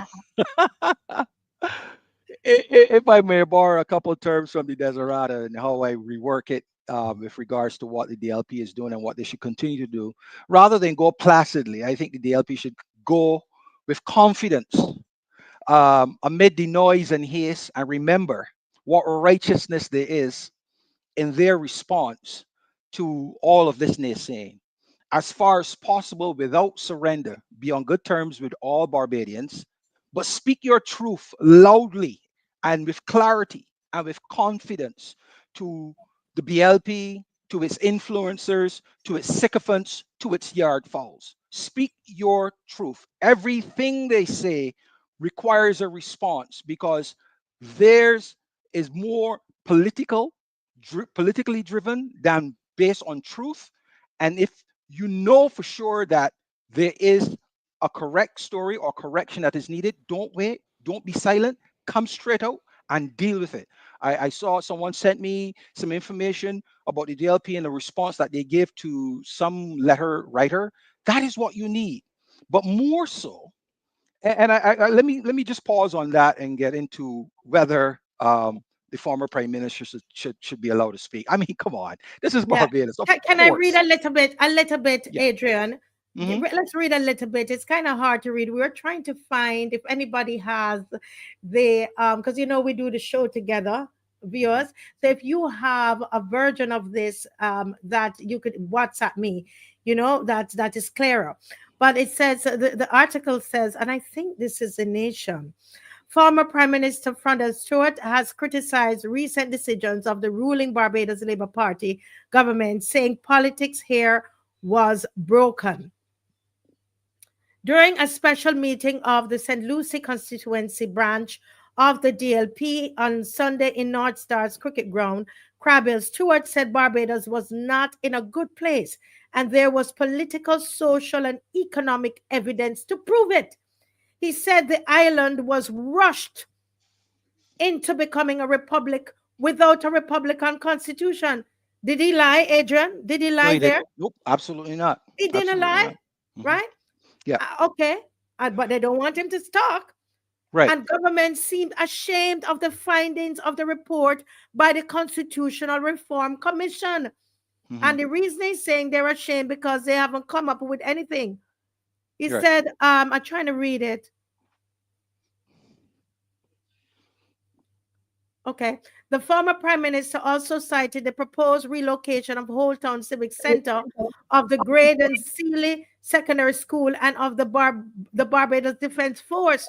Stewart said he and the DLP had been closely involved with each institution and there had never been any complaints, so he did not understand why all of a sudden they had to be moved. Did you hear that, folks? Old Town Civic Center, right? The Barbados Defense Force, the Graydon Sealy Secondary School. Why do they have to be moved? this is why they don't want the prime minister to speak, the former prime minister. He said all of a sudden they had to be moved. But he said the proposals were not something the DLP could have gotten away with. If the DLP had taken such decisions, everyone in the Barbados National Trust would be suffering from laryngitis from all the shouting. But one of the tragedies in Barbados is, despite all the wrongdoings, there's a manicured, pedicure, dressed up. He says something silent in Barbados on critical issues. If Dave could go up a little bit. Oh, he's saying there's a manicured, pedicure, dressed up and perfumed silence. You know, he's very good with words. In Barbados on critical issues, he says. Stuart also spoke about crime, saying Barbados had an average 50 murders a year for the past 3 years. He said crime now seemed to be everybody's problem, but when the DLP was in power, it only seemed to be the problem of himself, the Prime Minister Stuart, and former Attorney General Adrian Brathwaite. Stuart also referred to the arrival of the Afrexim Bank and it being given land. He said the excuses given were it was like the Caribbean Development Bank, but he pointed out that the CDB was a regional project. The Afrexim Bank had no roots in the Caribbean. In all of this, I'm just saying that the level of transparency required in decisions like that was not forthcoming from the present government. We have been concerned about how power is being used in Barbados and for whose benefit. The almighty dollar is more important now than any other time in my lifetime because people are really experiencing some challenges. What we're seeing in Barbados today, said the former PM, is an accumulation of wealth on one hand to one set of people and the decay of people on the other. And that is an issue that the DLP party, as a party of people, has to confront. Stuart said it was not the role of the opposition to give government advice or answers, as its role was to protect, support, and fight for the people of Barbados. He said if the BLP did not know what to do, it should get out of the way. Did he lie? Did he lie, Adrian? Absolutely not. He did not lie. And there is a reason and an approach that the Barbados Labour Party is doing with regards to Mr. Stuart. They're actually trying to pin the lie of a lost decade on him and him alone. Remember the reach out to Christopher Sinclair. Everywhere you go, I've seen, the last thing I saw was at Anderson Peanuts Morris' funeral, where Bobby Morris was allowed to speak. And there was an exchange of pleasantries between Bobby Morris and Mia Motley. But when Motley spoke, obviously got to speak because, Maskell and his wife, who was Peanut Morris's daughter, probably invited her. She made a remark with regards to people not having the. I'm summarizing it. I have it actually curated and I'm going to publish it. But literally saying that, when people lost the respect of people, this is what happens to them. And throughout that entire ceremony, Mr. Stuart was there and he was pretty much sidelined. I watched Maskell pass right next to him and didn't say a word, right? So I see this, and there are other incidents that I'm going to highlight to show that this is a deliberate attempt to single him out for this punishment. And I'm saying that his cabinet should be with him. They're still members of the Democratic Labour Party. They still fight to have a voice and a say in the party. I think that this needs to be addressed frontally. Mr. Stuart is doing it. I still remember the night of the election, he stood alone facing the media and took it. I mean, stoic. Yes, he did. Confidence. He took it, and that is the type of person you would want to lead you, regardless to what people would say. And I think that part of the process to get beyond what has been allowed to become an untruthful narrative Correct. Last decade and short need not be heard anymore and all that nonsense, is that his cabinet should rally with him when he makes these. They should be there with him and stand up um, and recite the gospel of what the Democratic Labour Party did during the 2008 to 2018 to beat back that nonsense about a lost decade. I think we've done a good job of demonstrating that the lost decade was politically motivated. There's no truth to it.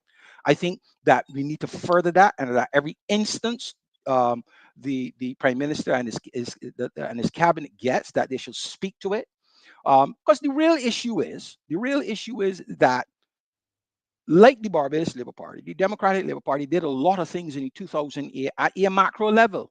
I mean, Yes. they had the proof of it in terms of buildings and all that, and housing and stuff like that.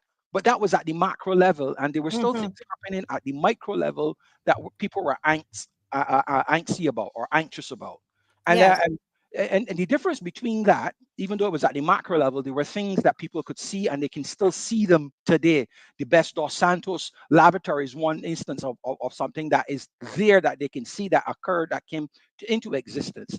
Let's talk about that a little bit, because you know, that was as far as I know, that was used in. Tell us about the lab. Do you know? Yeah, but before that, I just want to bring home this comparison with what the Barbados Labour Party is using today, which is measurements, economic macro measurements, to claim that the economy is doing good, but the people are not feeling it. So the angst is still there, and that's why that 60% is growing. That 60% of Barbadians who see no difference between the two is growing, because whereas under the Democratic Labour Party, they were doing things at the macro level, building out the economy at the macro level, and they was hurt at the micro level.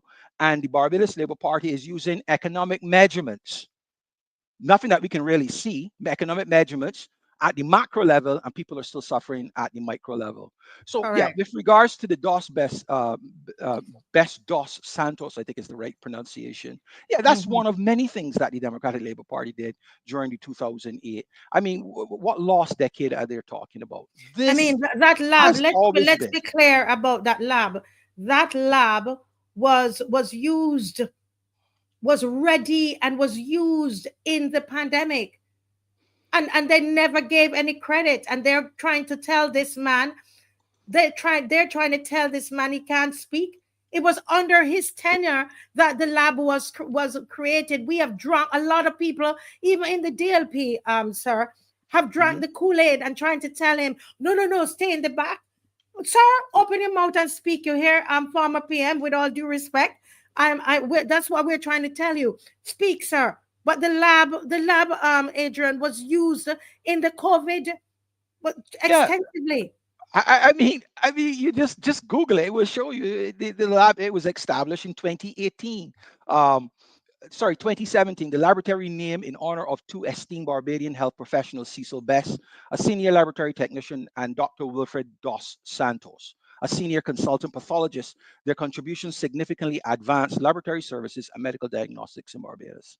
So yeah, I mean, the mere fact that they couldn't bring themselves and somehow in the narrative to mention that this happens demonstrate further that this whole thing about a lost decade was politically driven, politically motivated. And it's unfortunate, I keep saying it's unfortunate that there wasn't a ready brigade in the DLP to respond to this so that it doesn't catch a fire. But nevertheless, it is never too late to rise up and do what needs to be done. You know, you would hear the commentary about you know, Barbadians like to forecast and like to play prophet by making statements about what's going to occur in the future, and they're never correct, and they don't care that they're never correct, but they continue to do it. So I mean, I grew up in Barbados where you know, if you had what was considered back then a terminal illness, you were considered dead even though you were still living. The concept of fighting a terminal disease was foreign to Barbados, and it still seems to be foreign to a number of people, that when something is wrong, they write you off. You know, I came to this country and I you know, I hear people have cancer, and I was like, oh, they're going to die. But I hear people saying that, oh, they're fighting it. And then if they do die, you hear that they fought a good fight till the end. Or if they were successful in beating it back, you hear that they fought and won. So this whole idea about a party dying, even though it's still in existence, you know, these fortune tellers, these future tellers, these prophets or wannabe prophets, right? It is up to the Democratic Labour Party as to whether they are going to survive or not. This is nonsense about, you know, people saying that's what they would want. Let me put it that way. And Yeah, if yeah. they encourage you in their narrative, right, to accept that and then go away, then they won. And that's what, again, that's a cultural part of our Barbados. We like to say can't. We like to speak as if we know what the future holds when we all know they do not know, right? So Correct. I think not only Stuart should continue to speak, but members of his former cabinet, you know, should come up along with him and beat this back because it's not true. It was politically. But look at the screen here. Thank you, Dave. The Best Dos Santos Public Health Lab received international designation. So what it is, I mean, these people, you cannot listen to me, Barbados. You cannot listen to them. If you when you hear them say one thing, know that it's the other thing. Yep. If they're telling you that it's the last decade, it means that they do not want you to go back to look to see what the DLP has done.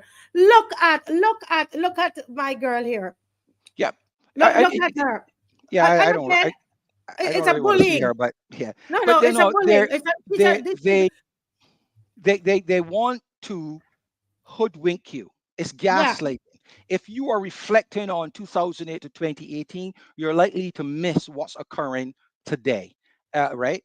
But we all know, right? The question has been asked of many Barbadians and even BLP supporters. They cannot definitively defend the fact that life between 2008 and 2018 was better than life today in Barbados at Say the that again, Mr. Hines. economic Say level. that.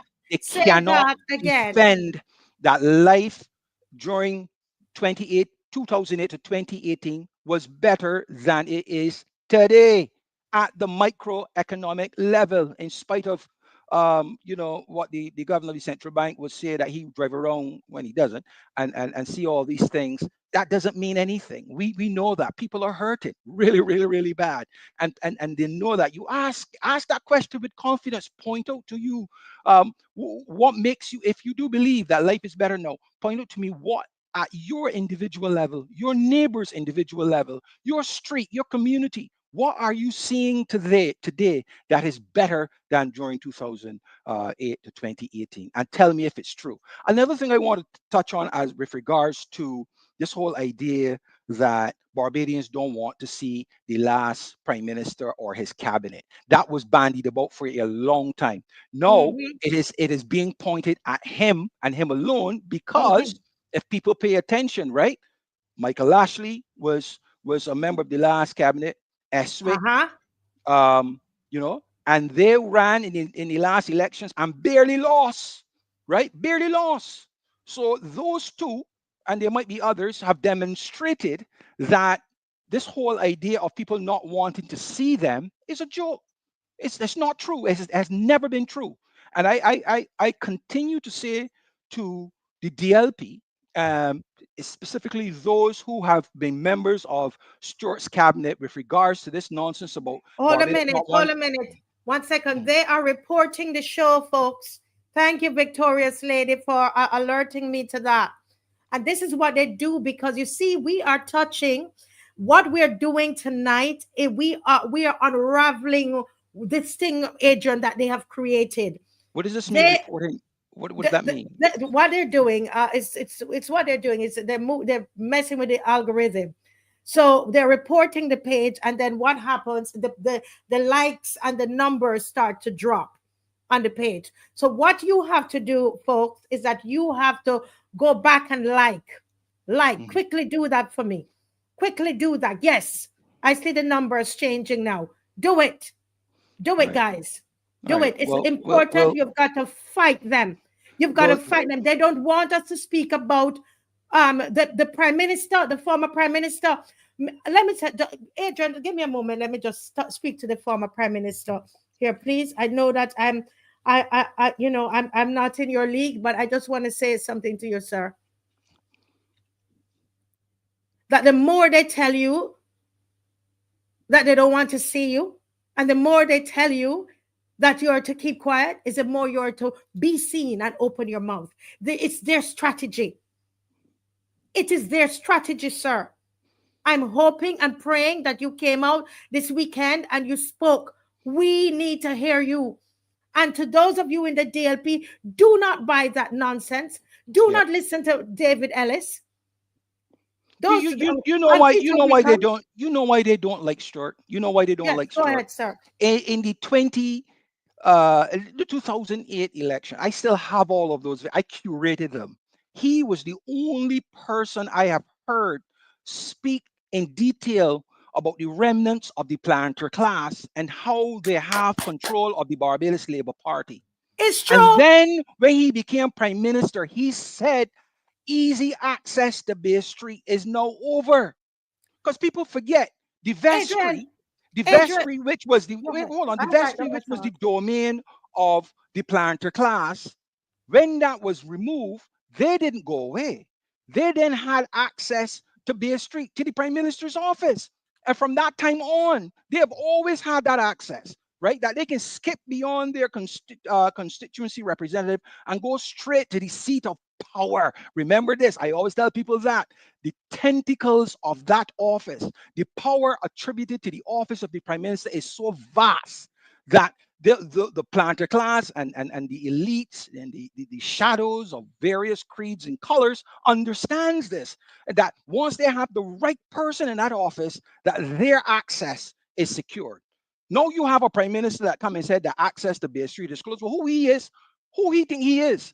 And that's why they are determined to destroy this man. And this is sad. We allow this same set of people to destroy Dr. Hilary Beckles when he came back from England and he saw an opportunity for the progression of the franchisement of Black people through the mutual insurance. And he caused people to rise up because at that time, right, every person had a single vote, every member. And of course, more Black Barbadians had votes than those who were running it and running it to their own benefit. But what Barbadians did, not fully understanding, right, they got against Hillary. So Hillary went away. I know this for a fact. Hillary said Barbadians are interested in being in enfranchisement, so I can take my leave because it makes sense fighting for people who want to fight. Don Blackman did the same thing, right? So there's a long list of people that understand that the enfranchisement of Barbadians is being held back because there are people who think that Barbados belong to them, who think that the economy and any input into the economy must trickle through them first before anything get to Barbadians, right? There are people who think like that and are being aided by this government. Remember what she said.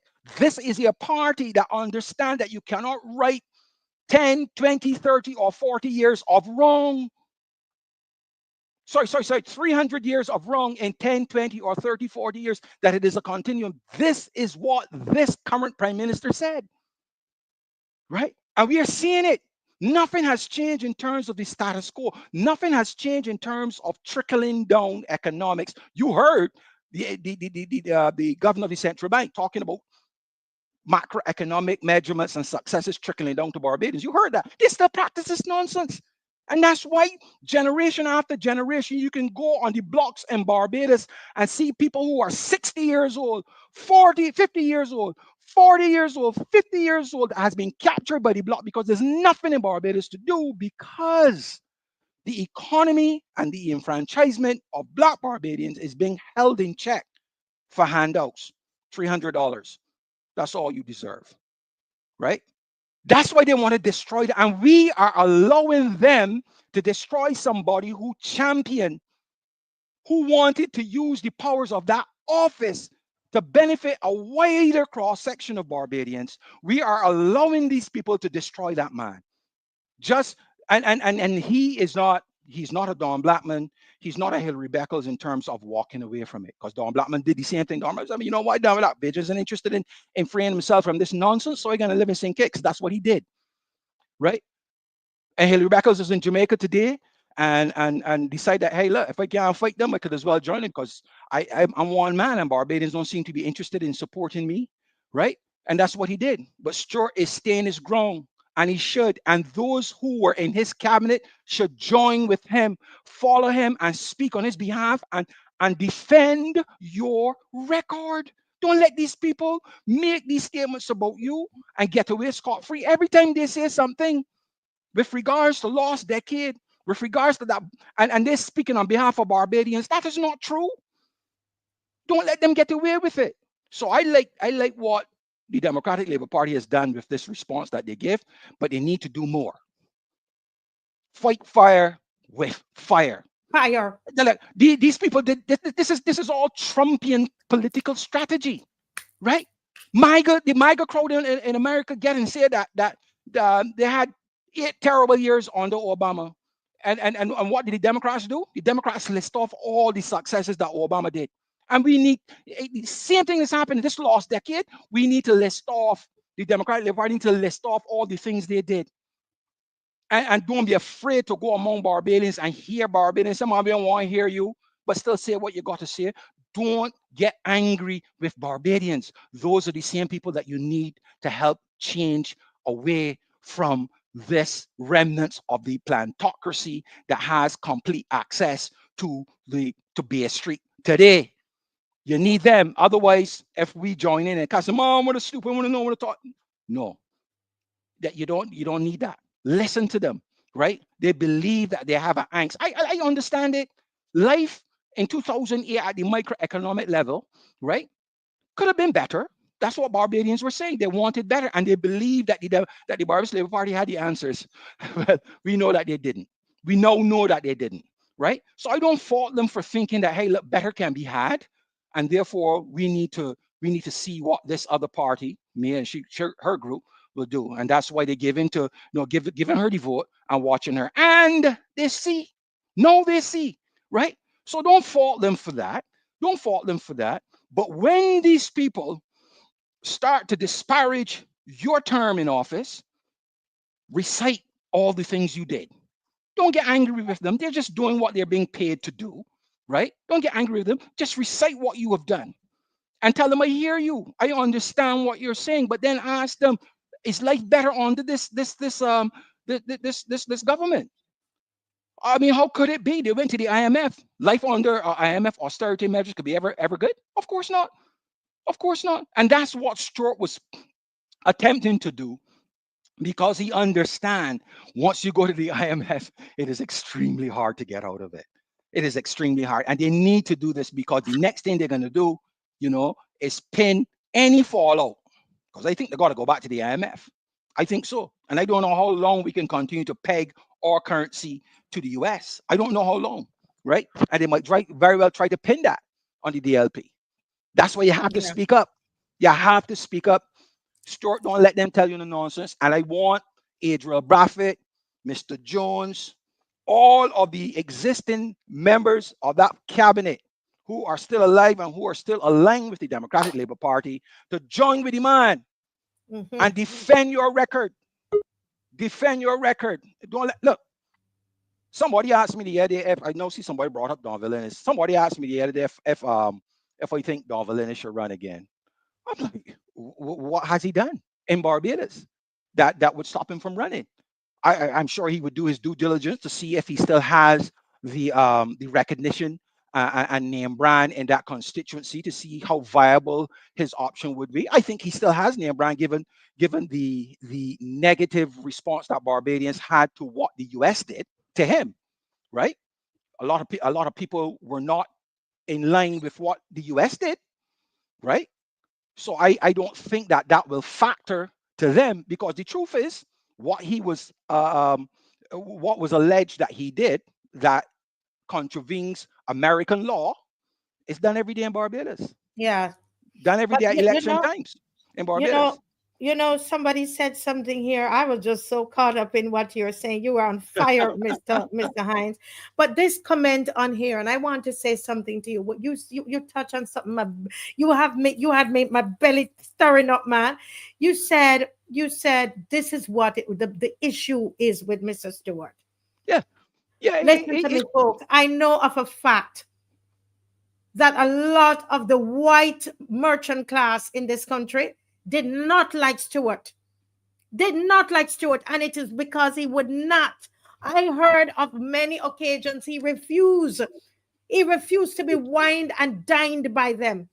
That is a man of integrity. He Mr. said it. I Stuart, have that curated where he said that Bear Street is no close to these people. He said it, and that pissed off a lot of people. Look, Stuart had, I believe, a good case to invoke the Barbados Public Order Act against a certain individual who claimed that he's going to shut down Barbados if he don't get his way. And Stuart made that statement that he believes that this is a threat against the good order and governance of Barbados, and that he is thinking about invoking the Public Order Act, but he did not. What he did was he had a public sit down, insisted that CBC broadcast the entire sitting, right? In the conversations that he was going to have with this individual who I believe is remnants, identifies, as far as I'm concerned, as remnants of the planter class. He made that threat and got away with it, right? And these people need to understand these things, that when you keep asking for somebody to rise up and defend the interests of Barbadians, and when people do, you shut them down. Hillary Beckles, Dr. Don Blackman, you shut them down, and then where's the encouragement for our next Hillary Beckles or Don Blackman or Mr. Stuart to rise up and do what you want in your interests, right? Where's the benefit? That's why we have to keep saying nobody's coming to save you. Nobody's coming to save you because nobody's interested. People look, and because like for instance, for me, if somebody was, not that I am at that level, not interested anyway, but if somebody would say, well, you don't return home in XYZ, but the first thing I can do is look and say, wait, well, have you people before me that tried this? Somebody had to try this before. So when I look at the history of people who tried it before and what the response was and the outcome, I'd be like, hell no, I can't do that, because the people calling for it, but when you start, they may want you. So what's the point? But listen, Mr. One of the things that you said, and you kind of glossed over it really quickly, but it's look at those that were in the DLP, okay, that she has kept close to her. Look at Chris Sinclair, who was the Minister of Finance. He is the one that should have been thrown under the bus. Folks, listen. He should have been the one, that should have been thrown under the bus, and the bus run over him and mince him up. But no, she just kept him close to her. Further proof that this was all political. Yeah.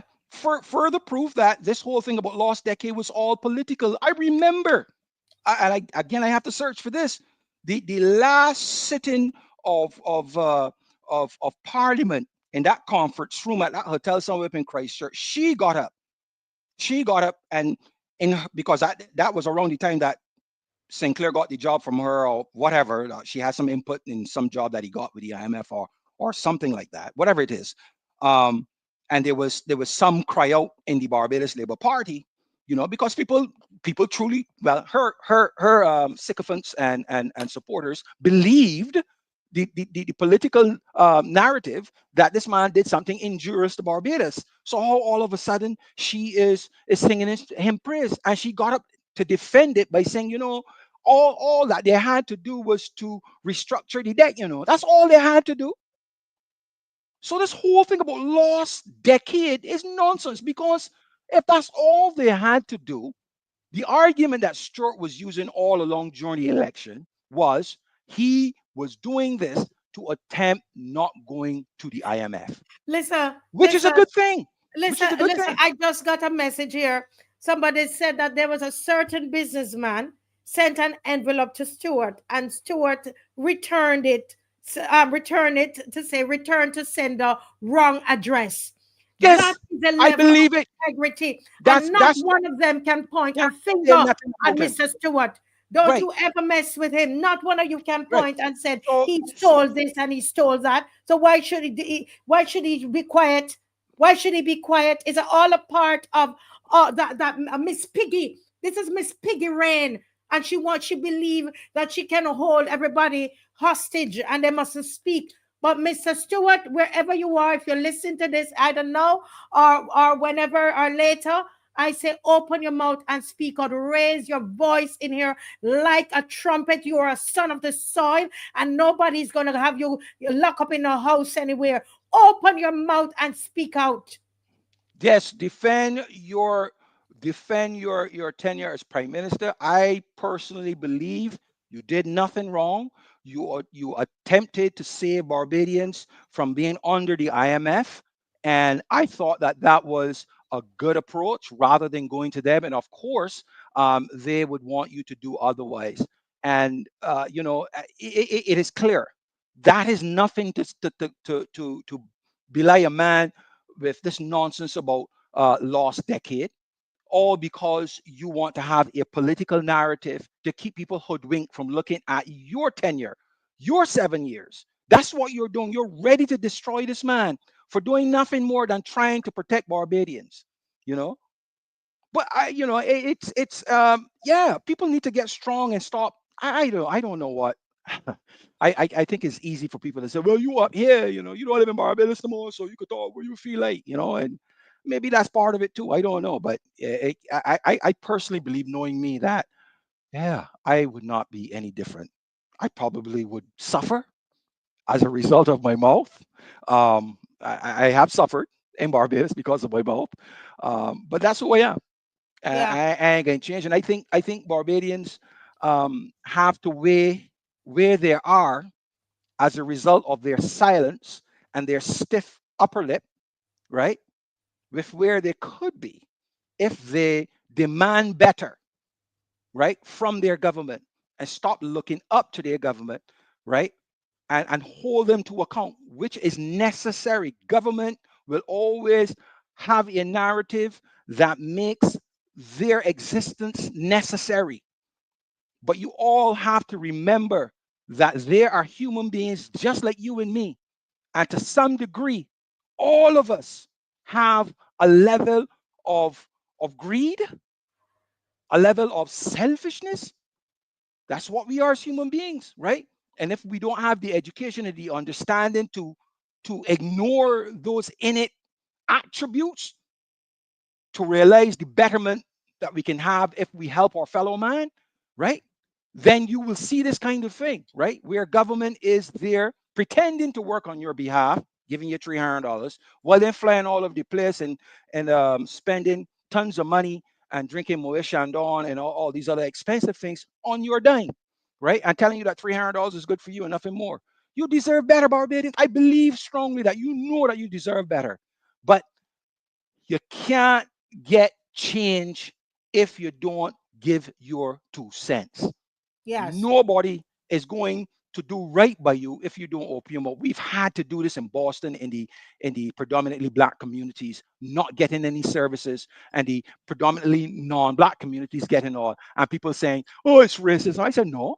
The people in them communities know that they got to hold those councilmen to account. You need to stand up and do the same, because if when they're ready for election, them know where to go and get their votes. You don't vote. You aren't part of the political process, so why are they going to come to you? Right? Here's And we somebody need to do the same asking thing an in Barbados. important question, Adrian, if I may interrupt you. Where can one get the DLP fax record? And this is the thing. I know that that the information is there and it's being compiled, and it needs to get out. It needs to get out. Let me just bring. I'm deliberately leaving Miss McCLEAN in the green room right now. But let me go to Mrs. Strickland. I know, Mrs. Strickland, you're not a politics man, but if you don't want to comment, you can tell me, because we're free on the show. You can say, Marcy, I don't want to comment. What are your views on this whole thing that Mr. Stewart, former PM Stewart, should not be speaking out? Nobody wants to hear you. You need to shut up. What are your thoughts about that, sir? Please unmute if you want to say anything.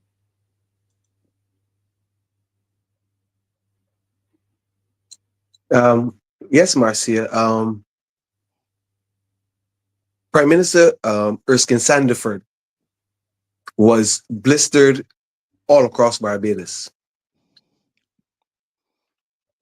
after the 8% pay cut and whatever else, he was deemed to be the person that saved Barbados.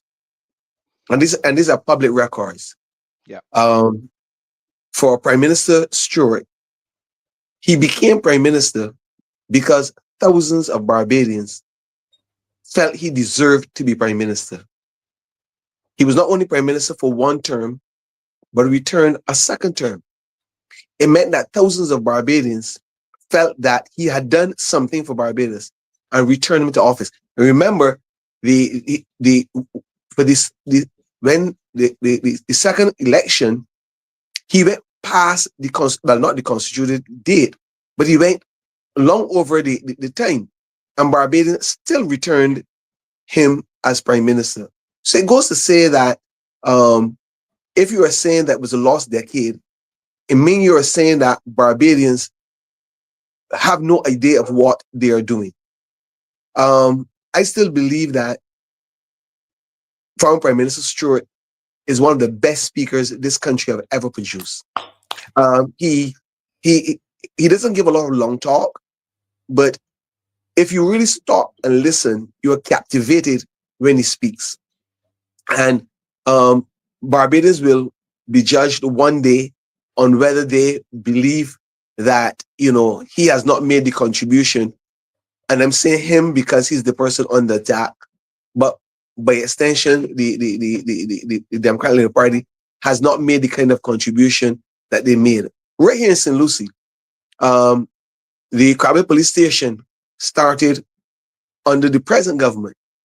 And by the time the Democratic Party took over, the job at that point was so poor that they dig the police station right back down to foundation and rebuilt. So if you're saying that it's a lost decade, I am testimony to the fact that we paid twice for one police station.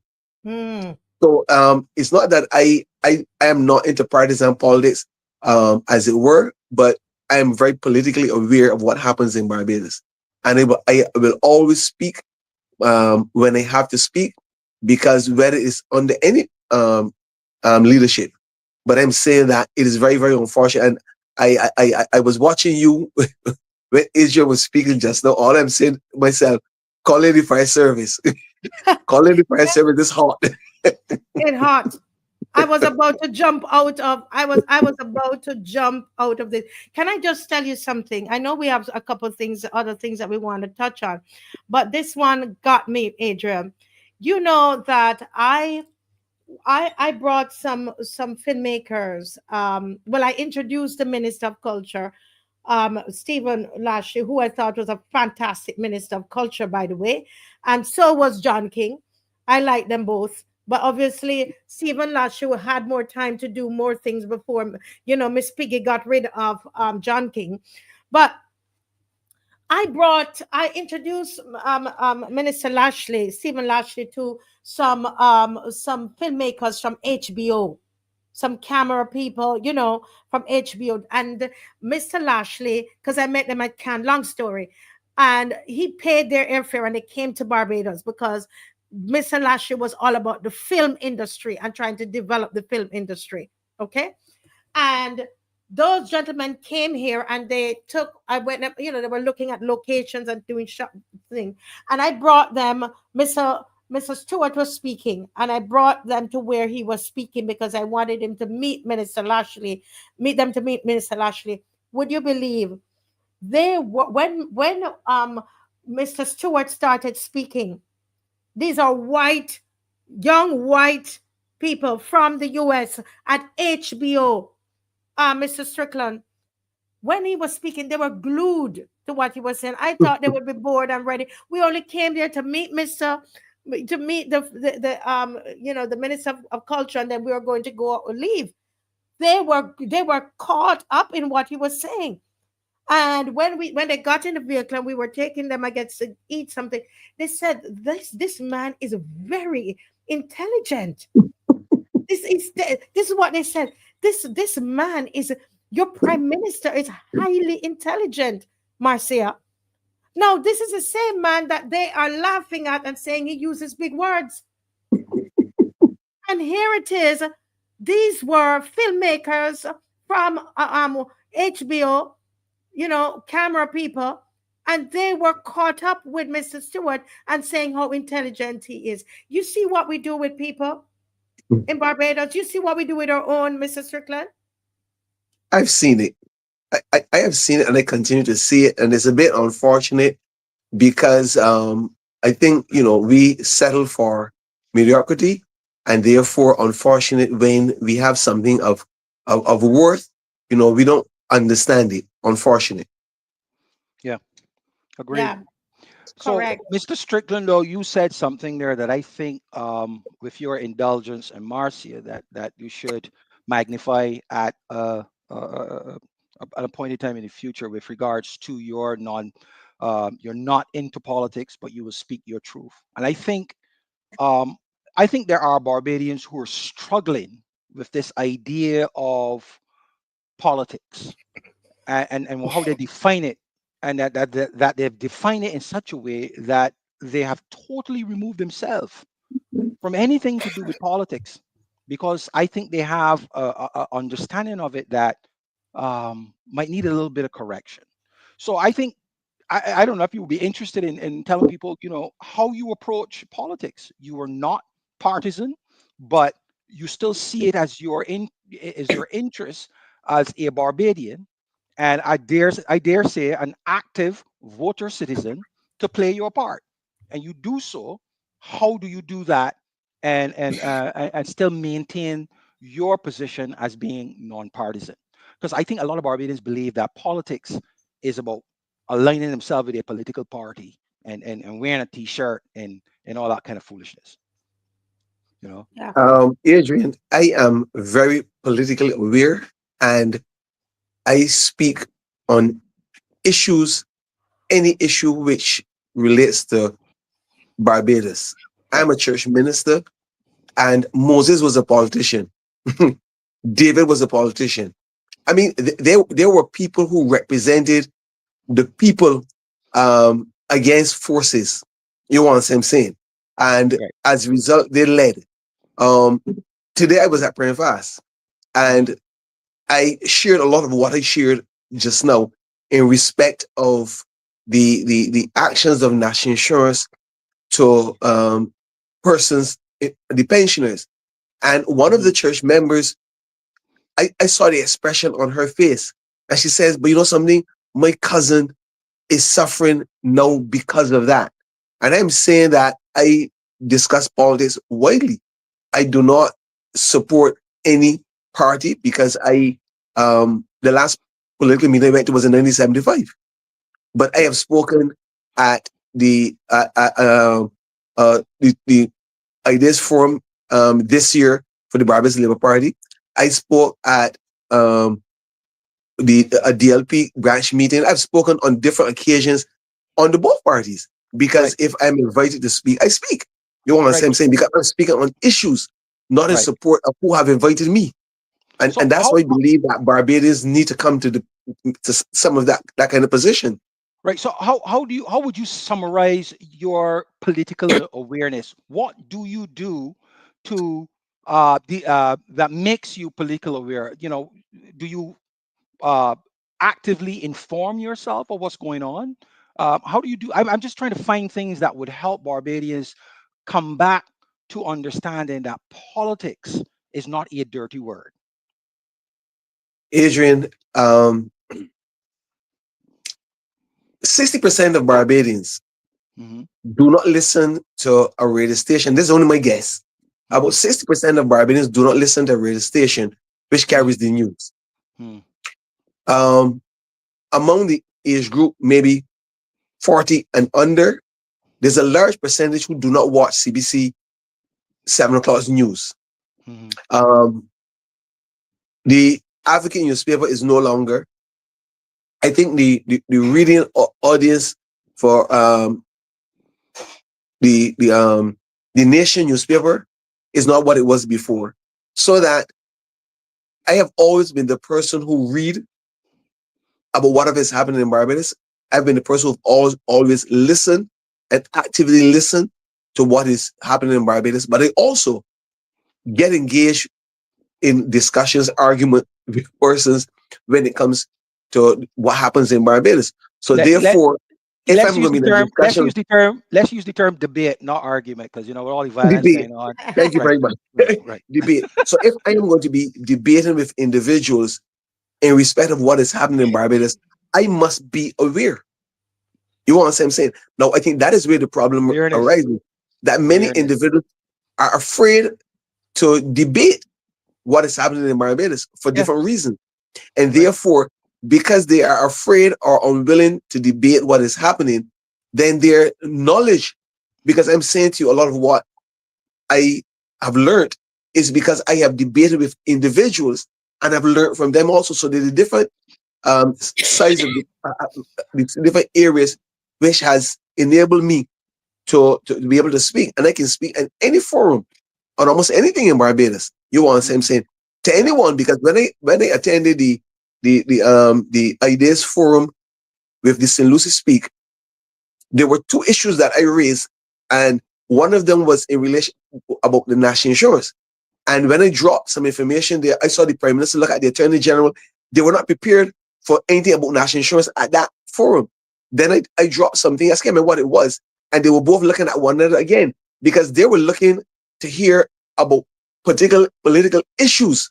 And for me, these were issues which affect Barbadians on a daily basis. And it was because of what I raised at that forum in respect of maternity benefit. It was changed. Well, sorry, I spoke about it and it was changed in the budget. And I had been speaking on that for 19 years. Yeah. For 19 years. So for the average guys, one more minute on this. Yeah. Okay. I know what Adrian is doing, and it's beautiful. One more minute. I can bring it home. I can bring it home now. Bring it right? home now, my brother. So for the average guy out there that doing freighting, he's a well digger, doing construction or landscaping, who ain't interested in reading anything. He ain't got no time to listen to the radio and they're hustling to get $1, right? Is it fair that he could still use his awareness when he goes into the supermarket, seeing how high prices are, and then ask questions about that with regards to why that is, why his pocket is so limited and these things are so expensive, that he can then form from that awareness, realize that there are political decisions that is causing this? Because remember, these people have votes just like you and I. We inform ourselves, right? We understand, but not everybody is interested in doing that. Right? So what are the other avenues that these folks that have a vote can use to bring some level of awareness that they need to be seen as the center of life in Barbados, and that they should be benefiting from the economic fortunes of Barbados? What can they do? Awareness, agreed, right? And some of the ways that they can build up that awareness to realize that they deserve better, and that better legislation need to come from the politicians that they put into office to do much more at the local level for them. Yes, but Marcia, go ahead. How many persons are viewing at present? It's fluctuating. It was at one point it was a little over 1,300. Right now it's 1,291. Thereabout. It's fluctuating. In other words, those number of persons are the ones who are supposed to move from in front of the screen to make a difference in Barbados. Yes. Say that again. Say that again. Say that again. I said, if those persons who are watching will remove themselves from behind the screen and stand up in another forum to help to educate Barbadians, then something will happen. But we are quick. If there's an accident, rather than helping some person that has been injured, pick up our phone to capture it on camera and send it on social media. That's where we have come as a country. Each one teach one. Yep. Yes. All right, Marcia, back over to you. But I mean, very, very, very well said. There was somebody who was, saying to explain, that politics is our daily life, and I think that's what Adrian wants to say. Said, good night, Marcia. Even though some people are not into politics, I think that politics is an everyday thing that people have to live with, whether they know it or not, because all of what you have to deal with daily is a part of politics, whether we know it or not. The decisions that are made in Parliament is what we have to live by. That's just what I think. This is somebody who is not able So to, yeah. true. And you don't have to be associated with a political party to be Mhm. involved in politics, because politics Correct. is your life. Follow Mr. Definitely. Strickland's lead, right? Follow Mr. Strickland leads and deal with politics at whatever level you're comfortable with, Yes. understanding that you don't have to align with a party. And I will say this, that one of the things to look who is on the screen. And you could call me DLP all you want. That's what you're saying, because no, that's part of the propaganda of the BLP machine, the BLP propaganda machine, and you're not going to shut me up by the more you call me DLP, the more I'm going to speak, because I know what is the truth. Yeah, I know what is truth. But look, they at always this want to put you in a screen. hole so that Yeah, they they can want to put you in a hole and to put you in a hole brand and you. label you. Yeah, And label you and brand you. That's what Trump did to all of his opponents. You know, he just labeled them. Yep. They will not label me, and they will never stop me from talking inside of here. I tell you. And let me tell you, you see, Mr. Strickland is here. This is a man of God, you see here, and he's not no DLP man. And who cussed the DLP more than Adrian Hines? So what am I telling you guys? What am I telling? We have decided that we are not drinking the Kool-Aid. That's all that it is. We are going to stand for a strong opposition. I'm sure we don't all agree on everything. The three of us here, we don't. But one thing we agree on is that we believe we need a strong opposition, and that's it. That's all we are defending, and we are pulling down the lies of the DLP. Look at Miss Maxine McCLEAN. Look at Miss Maxine McCLEAN, who was the former Minister of Foreign Affairs. She's supposed to go and sit down and shut her mouth too. No. If it's a lost decade, Miss McCLEAN must sit down and shut her mouth. Look at the presentation she gave tonight. Don't listen to those the Reverend is on. I have to watch my mouth. Don't listen to them. Don't listen to them. Speak your truth. They are liars. Just speak your truth. You know, the label threats will come. Speak your truth. Psychopaths. To That's the what they facts. are. And if you are not open to speaking your truth, remember, there is the voting booth. Always the voting booth. When persons are not doing right by you with the power that you gave them, they need to go. It's as simple as that. They need to go, right? And the best way to do that in a democracy and to maintain your democracy is to use the power of your vote. Walking away from it is the worst thing that we can do as free citizens in a democracy. Yes. Now we're gonna continue this segment. And listen, Mrs. Stewart, whenever you're ready, we're all Filipinos. And I'm a transplanted one. You understand me? But we're all Filipinos. And I tell you, this show, you can come on the show anytime you're ready. You understand what I tell you? You come on here anytime. I am a Filipino. I've driven through St. Philip, but I'm not a Filipino. Just letting you know. We're sorry for you. But we are from the land of greatness, Mr. Stewart. Yeah. And I don't know if you're listening, but anytime you're ready, you should come on. You should come on and speak freely. And speak freely too, for as long as you want to. Okay. Yeah. So anyway, Reverend is here. I have to behave myself. Right. They once accused me, Amali, of being a lot of long talk person, and she never shut up. So why should exactly? Why should Stuart? Exactly. I'm now telling bare lies. Listen, Dave, put up the what I want us to look quickly. Okay, we're not going to have a call in tonight, but the chat. Put up for me, Dave, this thing that happened in Barbados, which we cannot allow it to remain this way. Let me bring in Miss McCLEAN now. Next thing, because they're going to say that we're doing it because Miss McCLEAN here. But listen here. Anybody see this travesty here? I don't even know what is the adjective to this propaganda here. People would have sent their children to school. Okay? They Minister of Education and Transformation, whatever that is, decides to take the people's children out of school, right? To be in a parade for himself, a parade celebrating his win in St. James North, give the children the Barbados Labour Party color flag. If you look behind him there, you would see look, Reverend. You see you see his posters up. These people have no shame. My grandmother would say no brought up, see, no decency. Look at them. Look at the flags. Look at the flags on the pole. Look at it. Look at it. This is all a BLP thing. And they took the people's children from the school, right? And brought them down to the Parliament gate to wave the BLP color flags. Don't mind Wickham. Well, they He's say confused. Talking about this school flag. This is the BLP color flag. Go ahead.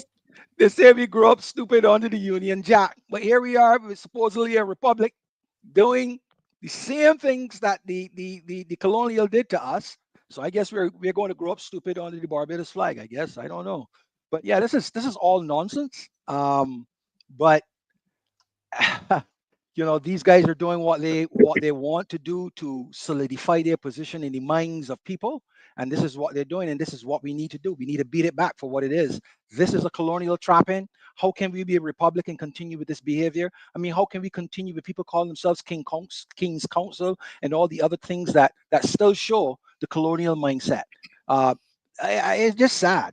You know, it's just sad. And then, you know, wearing a dashiki type thing to, I don't know. These people are very confused. Before the others comment, I wanted to guys take a picture of this in your mind. So here you have the BLP stickers, posters. All right, you see how much money they have posters that them have posters left back. Poor Mr. John had a few and them tear them down. But anyway, and look, you see the flags in their hand. Okay, he's wearing a red shirt. Look how disgusting these people are. Now bring up Dave. Bring up what happened in Trinidad. Let's see class and how this is done. They bring this up in Trinidad of Kamla, who is not really my favorite person. But look at the class. Look at the class. You see her. She's going into Parliament. Huh? And the children are there waving and so on. Dave, go back to where you see the flag. You see the flag in the children's hand. Trinidad, these people are disrespectful. They went to Parliament. Not the election is over. This should be about you being the Minister of Education and Transformation or whatever that title is. So the whole of Barbados, young man. Look at class. Miss McCLEAN, jump into this here for me. Good night again, ma'am. Please open your microphone. Sorry, I turned it off when I was off. Let me comment about the presence of children. And it's important that children get to see, as in the case here with Trinidad and Barbados, the parliamentary process. But from the time you use red and yellow, those are Barbados Labour Party colors. And it is offensive because you see, but it is tasteless, it's indecent. I saw somebody use that word, inappropriate, wrong. You know, look at that. Yes, you have the children, and yes, you chose children from the schools. One is the school in his constituency, I think, and then the schools he went to. That's fine. You're introducing, but to put those flags in their hands, it is wrong. You know, and don't tell me about, and I'll tell you this, if as you say, the others had the flag of the country, you know, the flag of the country, the Trinidad and Tobago flag, but it just shows you how the thinking of the persons, and I will say this, the teachers and the principals may be reluctant to say something, or maybe not, because they may be very happy. I don't know who the principal is, so I'm just speaking in generic terms.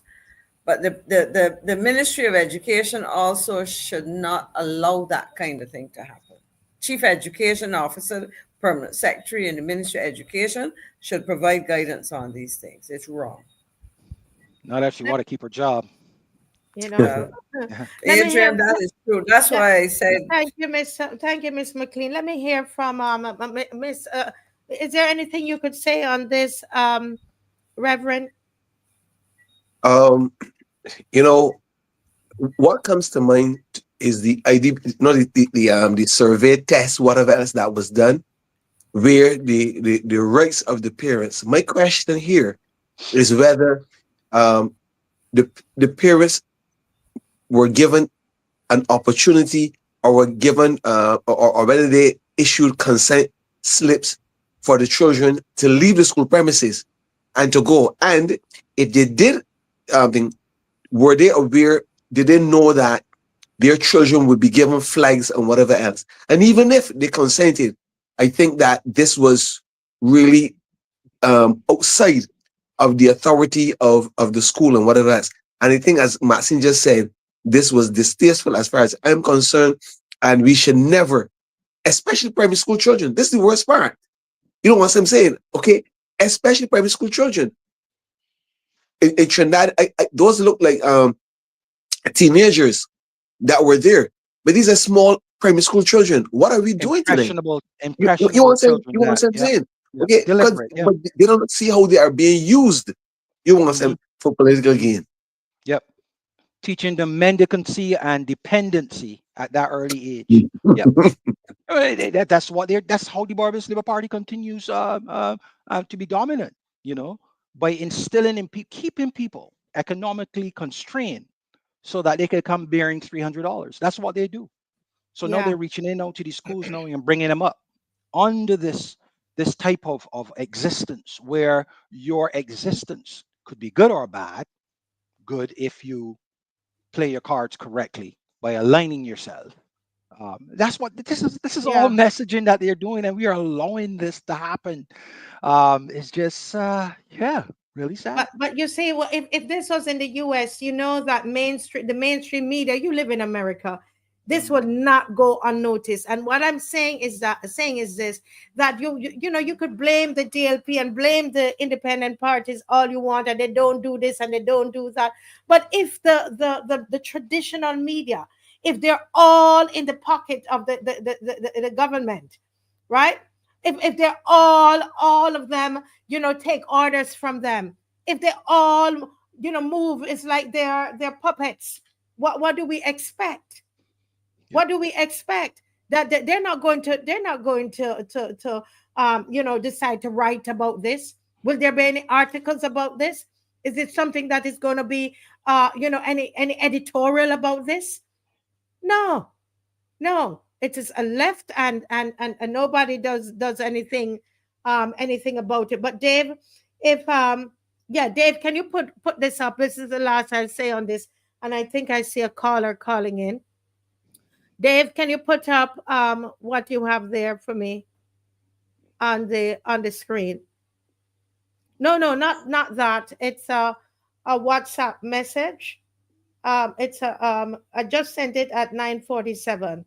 I have to address this because this is Peter Wickham telling Miss DeJohn to hush. Huh? You think this is what I don't like about these this politics here, gentlemen. Do you think that anybody could tell anybody, in any female in the BLP, to hush? Do you know how these women's groups are going to come out, Adrian, for them? You know how they move on Facebook. But here it is. Somebody wrote, "This is so wrong. I would like to hear Peter Wickham on this one." So this is Felicia DeJohn made mention of what CHAD Blackman did, this distasteful thing that he did, right? And this is Peter Wickham saying, "Those are not party flags." You're trying to tell us that when we see the party brochures in the back there, but you're telling me they're not party flags. The colors of his primary and secondary school, which I hear there's another color there, but they left out that other color. I know the yellow well as well as I went to the other noble institution. Dujon needs to hush. Right? He's telling her to hush. Do you know that I can guarantee you, if this was ever done to any BLP candidate, those women's groups on Facebook and all about, they would come for Peter Wickham. You don't tell a woman in this time here to hush.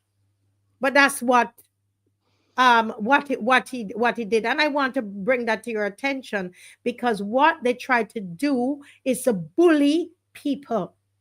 They bully people. And I'm sure Mr. Wickham knows that something is wrong with that. When he would have seen now the class of Miss Kamala Prasad in Trinidad, he would know. And I know he knew beforehand too. But yeah, I just wanted to bring that to your attention tonight. And I believe if you have a comment there, Miss McCLEAN is still with us. Comment on Peter Wickham's comment. Because the colors are the colors of the political party. Even if they were the colors of the school, I wouldn't use them. I would tell them use the national flag. So that argument about that being the school colors is not, that doesn't fly with me. It as I said, the exercise is not, when you're going to Parliament, you're representing, yes, you have your supporters, but not school children, not primary school children. Yep. You get consenting adults who do that, and so they will try to rationalize it and justify it, but it is inappropriate, and it is. You contrast it with Trinidad, as we said, and you see the difference. Let the children go and learn about Parliament, not being caught up in partisan political, posture. Nonsense. There's a caller. Oh, it's one of our regular guests. He became a caller tonight. Good night, Mr. Lewis. I'm going to tell the people who you are. Good night. You telling the people who I am? Yes. Have mercy, have mercy. Yes, sir. I sent you a video today with all the mosques down in Bashiru Rock, So I'm just wondering if I can reach out to the show to get the machine. I think we bought a machine. Barbados bought a machine to collect the mosque each. So I want to reach out to the show to see if you can do anything for me to help us to get that machine on Bashiru. So we can get that. 1 second, Dave. Show the moss. Show the seaweed on here. But Dave is showing you. But do you remember, Mr. Lewis? If I may, let me just engage you for a little bit. But it's a serious request. So we're using the show to find out where is the missing machine. There are machines that we bought with taxpayer money that's missing. And we want to know, where is this machine, please? We're using the show to ask Kirk Humphrey and all of you all, where's the machine? But listen, do you remember, and to everybody who is on, Adrian, I wonder if you remember this. Do you remember when in 2018, when the BLP was in opposition, and when the seaweed started to enter Barbados? Everybody forgot that. Not me, because the Prime Minister said. Yes. Did you hear what she said? She Don't said, bark, let's bark. I would never forget that. I have that curiosity. Tell me what she said. What did she say? Nobody didn't ask you not about the seaweed, but part of her message to destroy the Democratic Labour Party, she blamed the Democratic Labour Party for the seaweed. She blamed the Democratic Labour Party. All of it. I'll never forget that. I will never either. That woman blame the Democratic Labour Party for the seaweed. Yes, she did. And not only that, she said give her a couple days when she gets in and what she's gonna do. And I remember she made a promise. Don't forget, she made a promise that she was gonna clean it up. Go and look in the newspapers; it's there. And she bring out the whole of BDM. Yes. Caller, and I'm forgetting it, but I have to. You listen to this too. She bring out the whole of the BDF. You remember? She let the Barbados Defense Force come out cleaning up seaweed because she was getting rid of it, and she was down there in her hard hat that That was a fraud. classic She's a Trumpian fraud. She moment. went down there in That a hard she hat just and opens your everything, mouth and she was going and to clean up the seaweed. And look at it. yep, Look at the yep. seaweed. But that's a lot of Caller, seaweed, though. you remember that, caller? Caller, do you remember? Of course I do, you know, and I am hoping now, you know, because in Bathsheba now we in a whole lot of trouble. And don't talk about the East Coast Road. You know, don't talk about the East Coast at all. That's a But lot in of Bathsheba, there, this is boy. where our iconic rock is. And all the moss, you know, a whole lot. I sent Dave, I sent you the, you know, rather than showing a still, if you can play the video, Dave, would be nice. Dave? You know, because we're in a state now in Bathsheba, and this country, we invested, I would assume, thousands of dollars, maybe millions, in a machine. And the last thing I heard of that machine, I saw it somewhere, concept there. And I think that Kemar spoke about it at the time. And they said the machine was somewhere in a workshop getting repairs or something or the other. But I want to know where this machine is because we need it in Bathsheba. Like yesterday, we need it. Yeah, Dave, So check your WhatsApp. Dave, check your WhatsApp.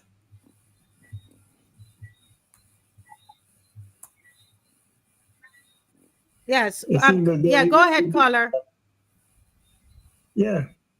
You know, so I mean, I sent the video there because lots of folks may not be aware, you know, but you know, we invested in that machine and I'm hoping now that we can see the actual usage of it here in Bathsheba, and I'm going to be looking out for it. You know. Yeah. So, That's a lot of seaweed there, but I wanted that was full. That was full. The Bagatelle dump. You know the place, the Bagatelle quarry, because I think that's a whole area that really needs to be raised again. They need to find things to put in there. I think that's where they should dump the seaweed. It looks like a lot, man. That's crazy. But yeah, it's crazy. Yeah. Well, thank you, caller. Thank you for raising it. I had it on the agenda, but I thought that we couldn't have discussed it. But the video is here, guys. Let's look at the video. If your indulgence there, just give it a few seconds. Wow. Thank you, caller.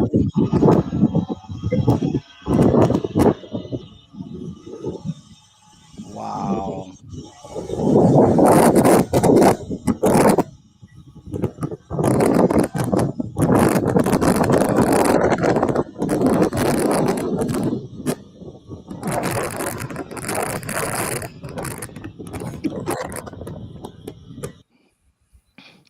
So I think we're gonna have to start. They're gonna have to start posting seaweed warnings so that people will know where they can go to bathe. Because yeah. But who we're gonna blame? We're gonna blame the DL. We're still blaming the DLP for the seaweed. But of course, you know, you can't blame the current government. Of course not. They're blameless. They take all praise and no blame. According to CBC, my guy can't put the spotlight on the seaweed. You know. They're gonna ban it. The spotlight can't go on the seaweed. Yeah. You understand? Listen, I get my voice back to here. Yeah. I'm so happy. So Marcia, I just want to shout out for people that made comments. Springtime talked about a prophet is not without honor, save in his own country. With regards to Mr. Stuart, I agree with that. Relentless said that Mr. Stuart is captivating when he speaks. I agree with that. Angel Humble, she has some views about that individual whose names I don't even call. You know who I'm talking about. So much so that I don't even call the young doctor that has made his debut on the DLP by his last name, Dr. Elvis. Yes, I good night. Just give us a second. And Tanisha Ford, who said that, Marcia, you're sharing the spotlight on the government. And I want to just shout out her that yes, that's what we are doing. Yeah, spotlight tonight. Spotlight. We need to have a series called Spotlight. Go ahead, caller. Let's shine the spotlight. Turn down your device, please. Hello. Your device is on. Hello. Good night. I can hear her. Yes, ma'am. Okay, she says so. Hold on. Oh. I'm trying to talk. Hold on. Mm-hmm. Hello. Good night. Yes. Good night. Good night. I'm a pensioner. Oh. I worked in the government service for over 20-something years, and I sent in my pension form 6.5 months before I was ready to get pension. Yes, ma'am. My birth fell after the 1st of April.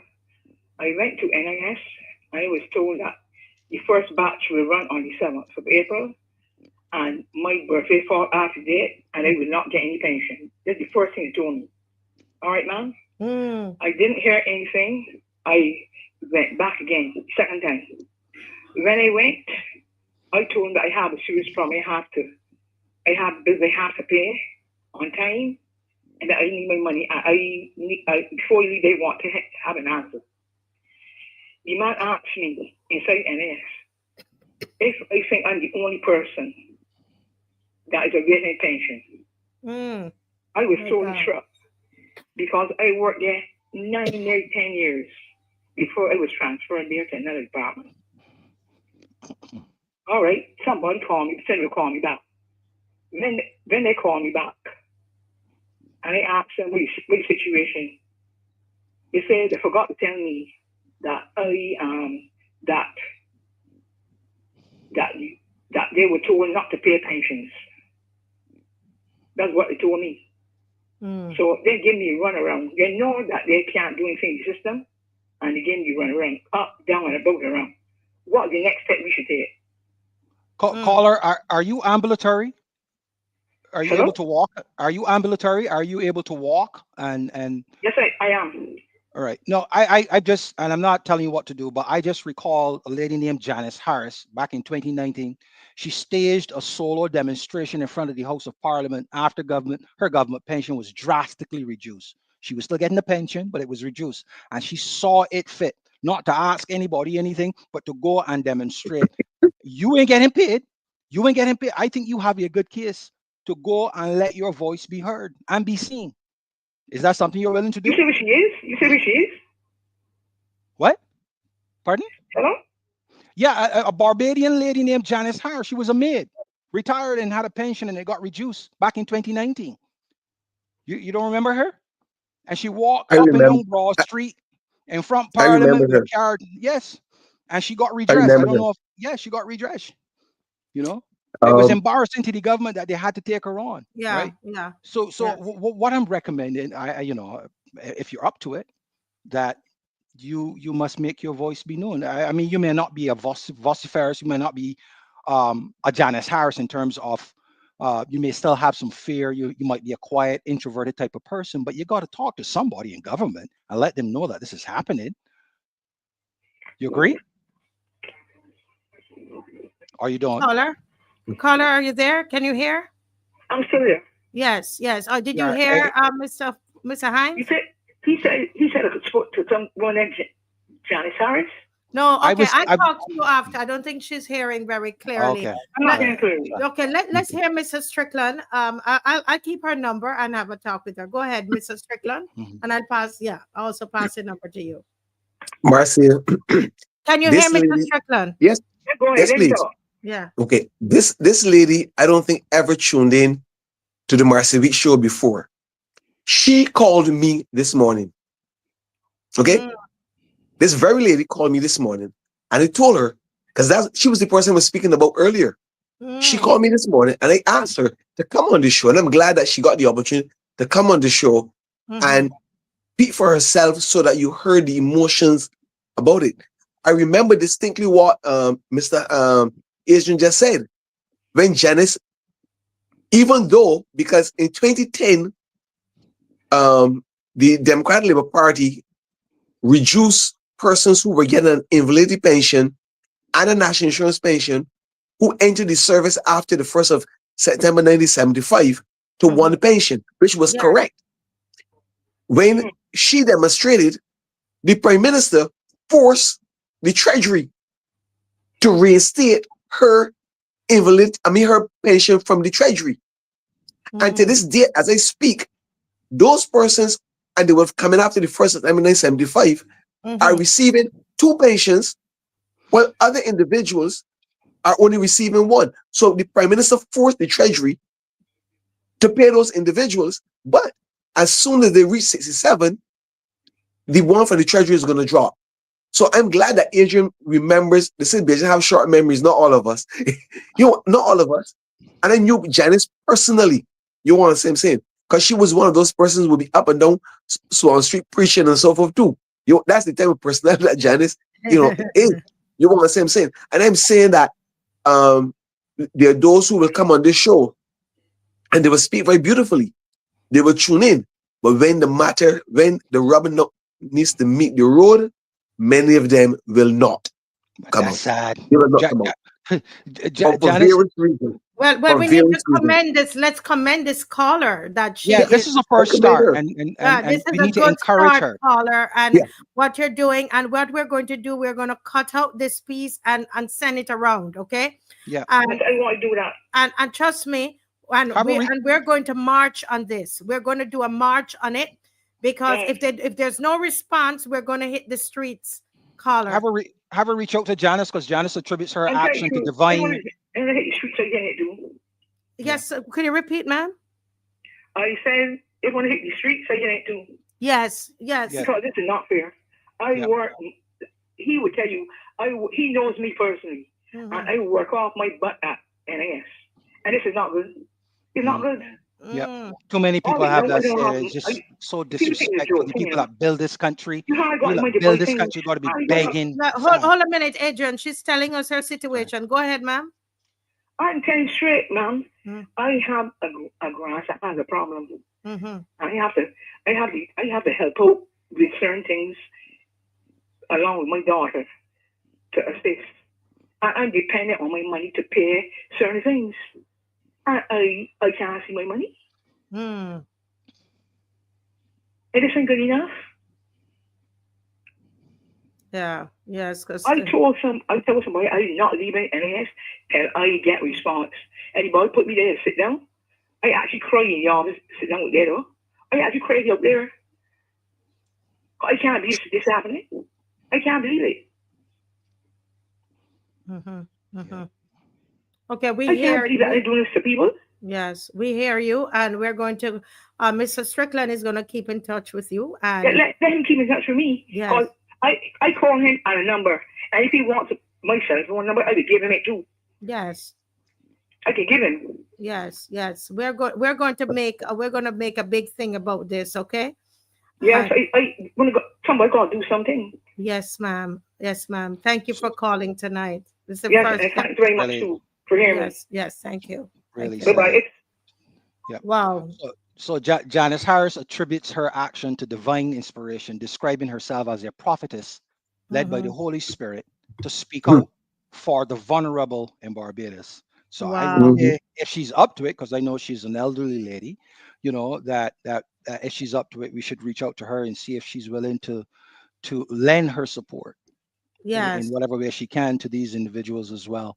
Because she got redress. So hopefully with her voice, others might likely get the same. It's just sad that we have this going on. Pretty sad. This is, but we were up in arms, Miss McCLEAN, over the young man that beat up the elderly and took away his money. But look at what the government is doing to elderly people. What are your thoughts on this caller and a real practical situation where the government has just not given her pension and they don't have anything to tell her? Well, yes, that's serious, but I also would link it with what Stephen raised earlier in relation to a decision not to pay pensions when you shift from the Treasury to National Insurance.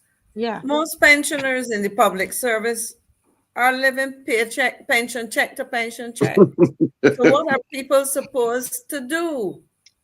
The average worker in Barbados is 2 or 3 months away from poverty when they're getting full salary. So when you live on a pension, you're living at most on 2/3 of your last salary at maximum. I think that's typical or less.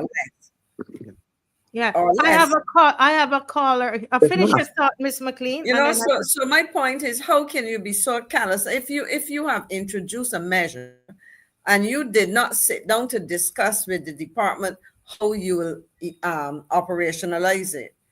You're going to then make a decision to hurt people. You're not even saying, okay, find some way that you can deal with it manually and have it in a temporary file or something that you put in the system later. You just say you don't get money, and people are wasting money all around us, you know, in all kinds of harebrained schemes and all kinds of unnecessary things. That's madness. Yeah. Let's hear from the caller. And this is one of our panelists who is calling us now, Mrs. Corbin. Good night, Mrs. Corbin. Good evening, everyone. Hello, Rose. As usual, a very interesting session. We're learning quite a bit as usual. I am responding in part to the discussion about the end of the DLP and that Mr. Stuart should not have be speaking. Then I read in the news that when the Prime Minister was asked about his comments, she again was dismissive of Stuart. I would have been commenting on Facebook on, for responding to some of the disparaging things that were said about Mr. Stuart.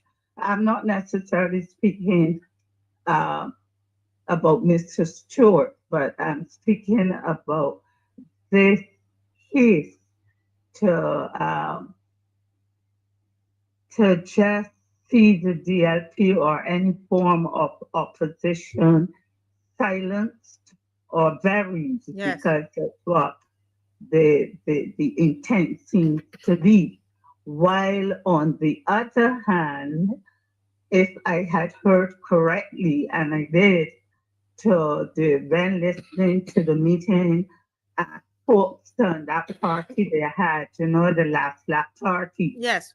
But I thought it was the last lap, but then we had another lap the Friday night, another big party over the weekend after the results. But I parked that one.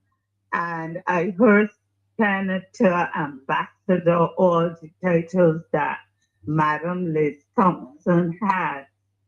And in her delivery, she spoke about creating a legend in the form of the Prime Minister, that the Prime Minister is a legend globally, and a legend is being created. I'm just summarizing. And while they are creating a legend, they are intent on destroying any other factual and historical development or persons who would have led or contributed to the development of Barbados post-2018, pre-2018. Everything seems to have begun in 2018 up until now. Well, Martha, I usually keep my ear on the ground. I will speak to things related to education. They talk of the lost decade, 2008 to 2018. Let me speak about what happened in education. In that period, Ronald Jones, and I've said it repeatedly, and when I had to make a rebuttal of sort to that crazy talk coming from Romel Springer, when he said that the DLP should say I have nothing ever to say about education in Barbados. I will point now to the former Minister Ronald Jones, who in a short time, quite determined, like how Erskine Sandifer was determined to set up QEH, like how Errol Barrow was determined to forego, get rid of that second part, common entrance exam, and hence the Shorey Commission, and that quickly was abolished. Ronald Jones came on without any fanfare, and he created in the last decade several sixth form schools. They talk about the school fees taken away from university, but look what we could see happening. Under Ronald Jones's tenure, we have the Springers Memorial School, the St. Michael's School Foundation, Ellerslie, Alexandra, even one at St. Leonard's Boys School, Aline and some other one. But these sixth form schools came up without any fanfare, without any big launch like the transformation, education, launch and town hall meetings. He said there was a need for it, and in the last decade, he established that. Yeah. And they have been working well, and foundation went on to get 1 or 2 exhibitions, and similarly St. Michael. And I am expecting more of these sixth forms to excel in the times ahead. And one of the matter, Marcia and panelists, that Blackman Golub School, primary school, this Staple Grove, was built in 2011, was opened in 2011. And that same Blackman Golub School was commissioned as an isolation facility during COVID. Yes. And therefore, we must keep in the minds of the people that Barbados existed.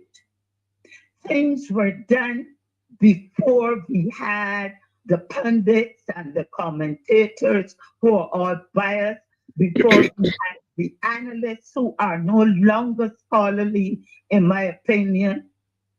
All these people who are purporting and supporting this narrative that nothing happened in the last decade, and all the honor, the glory, and all the accolades and all the developments and the best performances are due to the BLP and to the Prime Minister, who Liz Thompson says that it's a legend and they are creating a legend out of her. Yes. So I'm just calling in to make that my contribution. And listen, that sounds like... Again, thank you, panelists. Thank you, Marcia. Thank you. Very well said. I think Rose have a segment there, which she's done it a couple of times, but it will be good to review it. I think we can see a segment coming out of that as well. And we know on this show we're going to continue to do to talk about the last decade. That's something that we're going to break it down, and we are doing already. So that is coming up. But you know what? Time is gone, and I know the people are still locked on. They are still. Just a while ago, I went back up to 1300, and it was after 10 o'clock. The people not moving, Miss McCLEAN. But listen, if I bring up this, they will stay on again. One last thing I have to say, and we're going to continue. All these things we're just touching on, Miss McCLEAN. But listen to me. I want to say to the authority, free Ninja Man. Free Ninja Man and start the charade that is happening in the law courts. And could you please bring back Errol Barrow, find Errol Barrow jacket and sing, I'm not laughing. Bring it back. Have they charged him? Yeah, he's still on remand? Or yes, what have they done? They refuse to give Ninja Man a bail. They have not found Eric Barrow's jacket and his shoes. So he's languishing in jail on remand. He's not been charged. Wow. Wow. We have a guy that spent years. We're going to march on Ninja Man, you know. We're going to march on Ninja Man. There was another guy that spent years on remand. I think they had to pay him some money too. Oh my God. My God. Go ahead. McCLEAN was saying something. Go ahead. No, I was saying that if Ninja Man, when I think of that jacket and Ninja Man, he would have worn it in town. Oh my God. Yes. He would have worn it in town. He would not have hidden it. Yeah. Everybody would have seen it, I believe. That is a whole I really would like to hear the evidence given in court. That's what I would say. Well, is the lawyer saying that there's no evidence? But this is what I'm saying. I would like them to hear the evidence. Why is he locked up? Let us hear the basis on which they have him and what is the evidence. Is this how we treat the most vulnerable Barbadians? Wow. Well, you know, these are the contradictions, and people seem to, these things seem to be okay. Yeah. So we have a mentally challenged Barbadian locked up on remand and no knowing of when his case is going to be called, right? Well, I saw, and we are out there saying that Barbados is a bastion of democracy. Really? That we have a prime minister that is suited to be the next UN Secretary General. Really, under her watch, this is happening. And don't tell me that you know, the executive can't go into the judicial. We know how Westminster is put together in Barbados. We know how it is put together. We know about the tentacles in that office and what you can do. We know that you have made mention to the Auditor General. We know that you've made mention to the DPP. We've seen cases you can ask a question. Adrian. Exactly. Cases you can ask a question about this vulnerable Barbadian, and how he's treated to, and how it is a black eye on Barbados once it gets out there. And nobody can tell me to shut up. You know, I love my country dearly, and that's why I continue to criticize it in perpetuity. You know, and that's what I will do, because this is wrong. Somebody needs to do something. Sad. Yeah. I know where I come from. I feel this. I know where I come from, and I know how my fellow Barbadians would have treated me and my family when I was growing up. I never forget it. Don't forget it. And while I'm not a Ninja Man, I know that I've experienced things that cause me to pause and wonder why. Yeah, it's just sad. You see, the same CBC that they're using to take away our freedom of speech. Huh? Somebody here now telling me, a CBC worker, that the workers have not received any money from May. And these are the same people that are squandering money. Take how many people to Dubai? What, 87 people to Dubai? Charter a whole flight to Ghana, wasting money. You think the DLP could be doing this and getting away with it? Wow. They could not. See, the CBC, they're just telling me here. That they haven't gotten any pay. That's why some of you workers, you need to stand up when they're doing these things to people. Sad. They're gonna come for the you. Last caller, go ahead. They're gonna come for all of us. I don't think that we're safe. I am telling you, that's the thing that people think, you know, it's only those people. You see? Go ahead, caller. Last caller, we're done. The people don't want to come up. Miss McCLEAN is up. Go ahead, caller. Good night. So sorry to call in so late. I honestly did not want to call in. But my heart here is so heavy. Heavy, yes, with the things we discussed tonight. And I don't. Caller, you dropped out. No, I know you all will not sleep tonight, but it was burning me. What is it? And right, I'm going to say, how many people online, I know some don't live here in Barbados, will go into town and see the amount of young people from the top of Bax's Road come through the bridge and come through Swan Street, that are smoking, that are sitting down on a block, When I say a block, you mean a block that you build a house with. You're sitting down on a board. Yes. How many, look up, put it in the chat, how many dozens of young people, young guys, you see every single day from the top of Baxter's Road right down with nothing to do. They can't be going to work and getting there by 12 o'clock, or they can't be leaving at 12 o'clock and getting back there by 3 o'clock. And they're all smoking. The block, it has become so bad that they're moving across the other side now by the police station. So when you get the transportation, you're bumping into them. Let me go to another issue that burning me. How many travel on a ZR or minibus lately? See how the driver drinking. Wow. See how that's dress. And how they would jump out, shout at one another, cuss one another, get back in. The minibus culture. How many of you have seen that lately? And these kind school or school children. Let me tackle the school children now. How many of you lately have seen how our school children are dressing? The hair long, long, long. The boys got, what you call it, afro corn stick in the hair. They're wearing school slippers. Some of the shirts out. And this is something, and they want to vote back in this government. I'm not saying that is the D or the B fault. But I'm talking about all these issues. And the only thing I see trickling down, it can't be the economy trickling down bounty. I see a culture that this administration has trickled down. Look at this. Look at the young girls on the block smoking. Have you ever been to the bus terminal? You go put on a mask. Wow.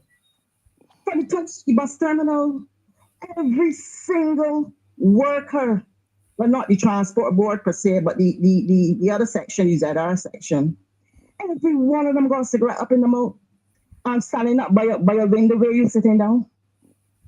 I don't want to keep back for you to finish off the show. I got in as that the other day going from Spikestown, from Bridgetown to Spikestown.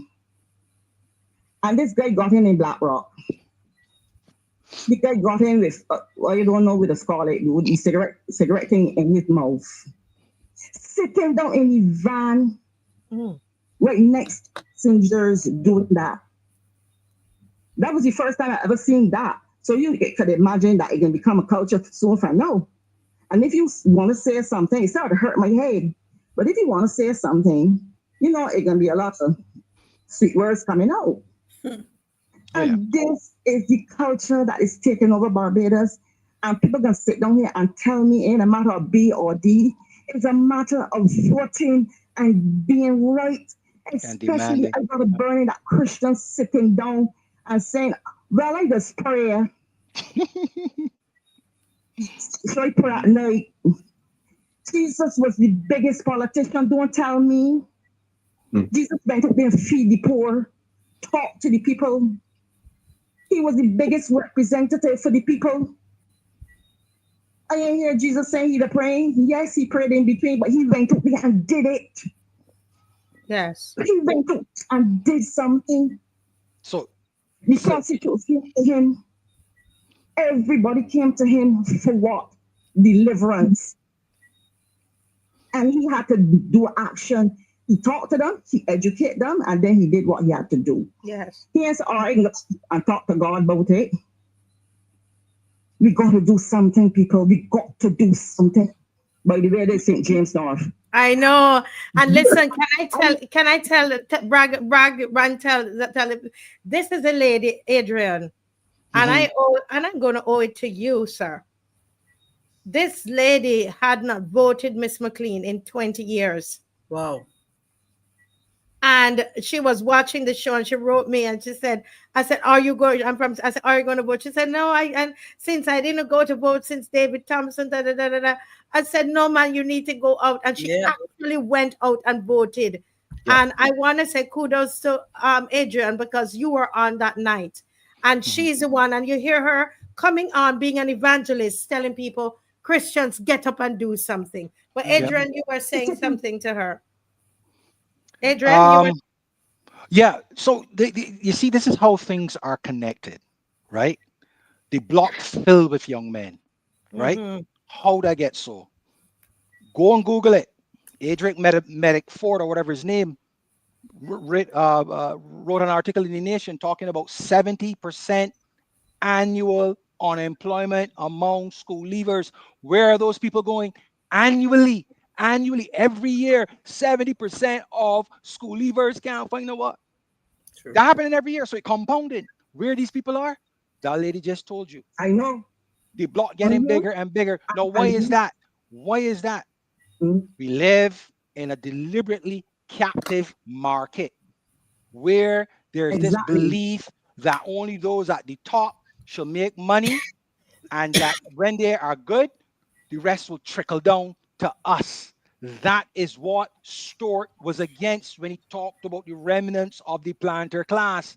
That's what Stuart meant when he said access to Bay Street is now closed. This is the reason why economic franchisement of Black people is being stymied. It is reflected in the numbers on the blocks. It is reflected in the numbers of school children who can't find even a part-time job when they leave school. Right? All to make sure that generation after generation, the same names of the people at the top through their sons and their grandchildren are still known to be the richest people in Barbados. Yes, the caller wants to say something. 1 second, Adrian. I know you can't hear. Go ahead, caller. Right. I was totally agreeing with him. And I also want to say that was from Arabella. That is why when Mr. Torrance said what he said, she's like her grandfather. I jumped and said, exactly, you don't get there. So she's bringing back that culture that Arabella tried to give us better. And it went down, straight down. Well, David Thompson never got a chance. It came right down to Fundell Stewart. But she want pedigree.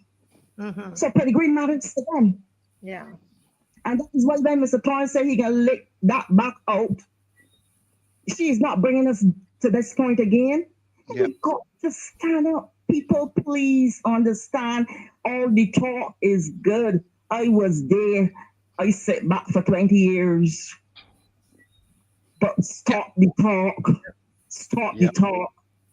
And do something. Do something. Yes. Yes. Thank you, caller.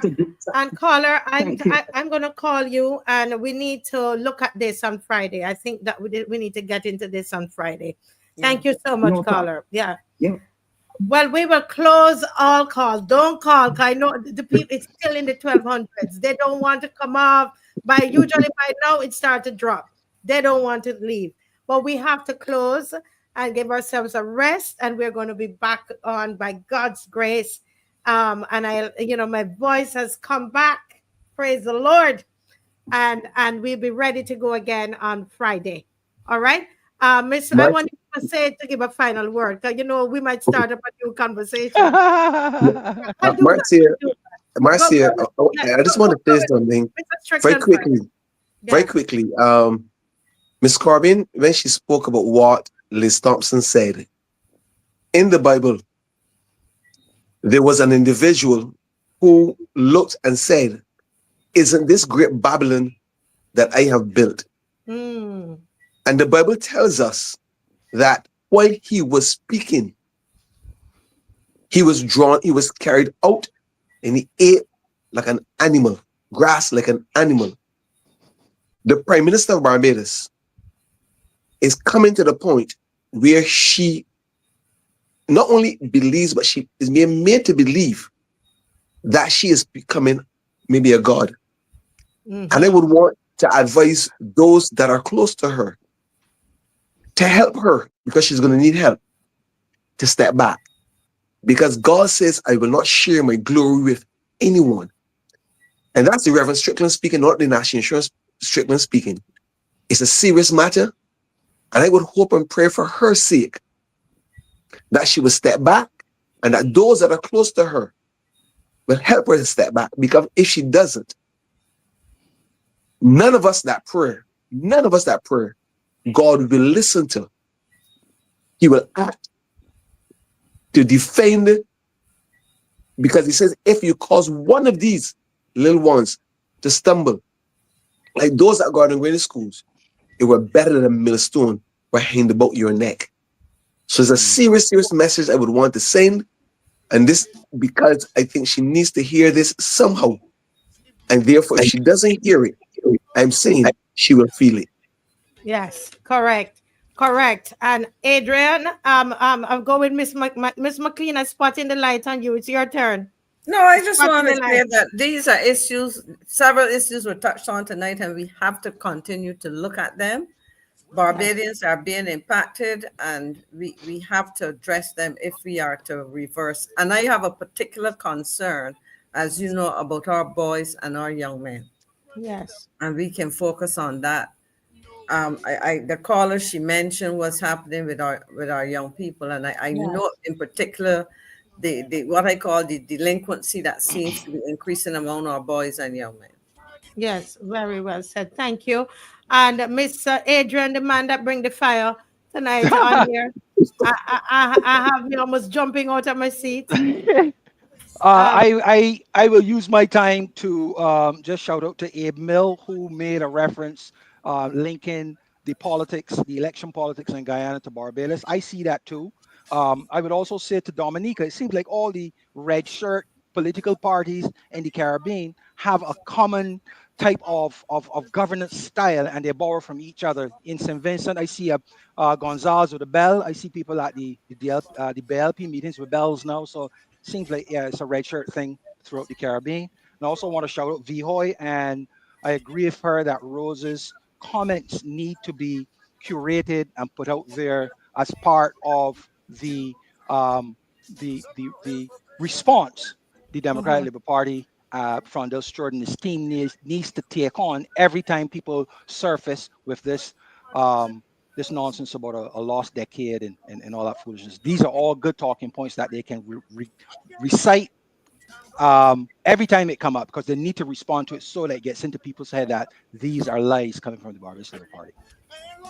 Right. So thank you all so much. Thanks to the viewers, and we want to leave with classic. And as somebody says, spot the light on your blinking self, man. You need two flashlights. Oh Lord, help me tonight. The people on. Go ahead, Dave. Come on, make a dance. No power, no say, and I ain't got no land to give away. Don't spot it on me, you idiot. One fired, another one quick. Don't target me one bit. You better spot the light on the cabinet. I may drive and get annoyed. Check my front and touch a boy. Don't spot it on me. You insane. You spot the light in the wrong lane. Aye.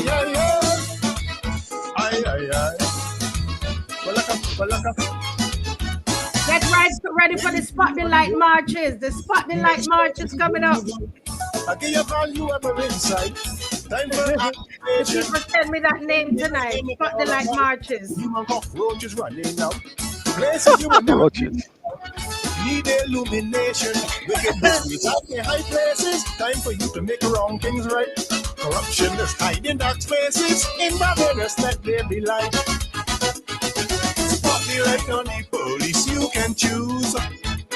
Some are real professional, some protect their shoes. Spot the light in the courtrooms and find out why them hardened criminals out here walking about. Don't spot it on me, you're free. I can't give a big speech, I've got the whole world, so I'm dazed. All know I still getting praise. Don't put it on me, you're free. I ain't looking at the George Street, I know who get cussed or beat. Spot the light out in Robert Street. I never tried to meet with Trump or get some fed up man to jump. Like that. Yeah, spot the light in the Lara Fort. We're getting worse. Spot the light on the AG first. I ain't laughing out none. Spot the light on the Kaisonian.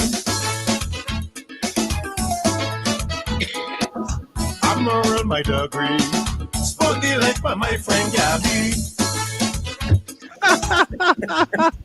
I know a good for my help. Spot the light for your blinking self. Wait, Oh, does Classic live in Barbados or he's in Canada? Yes. He's in Yes. Barbados? No, he Okay. lives here as far as I know. Okay. Yeah, he's Okay. here. He's here, and we're waiting till tomorrow, and we're gonna find out whether this song ban or not, and then we will move accordingly. All right. Okay, folks. Good night. Good Have a good night. one. We're All right, have a going good night. for real now. Take care. It's been a Bye-bye. pleasure. Love you all. Thank you, Adrian. Thank you, Miss McCLEAN. You're welcome. Thank you, Mr. Strickland, and everybody who called in and those who joined. God bless you. Bye-bye. Bye-bye. Bye. Bye-bye.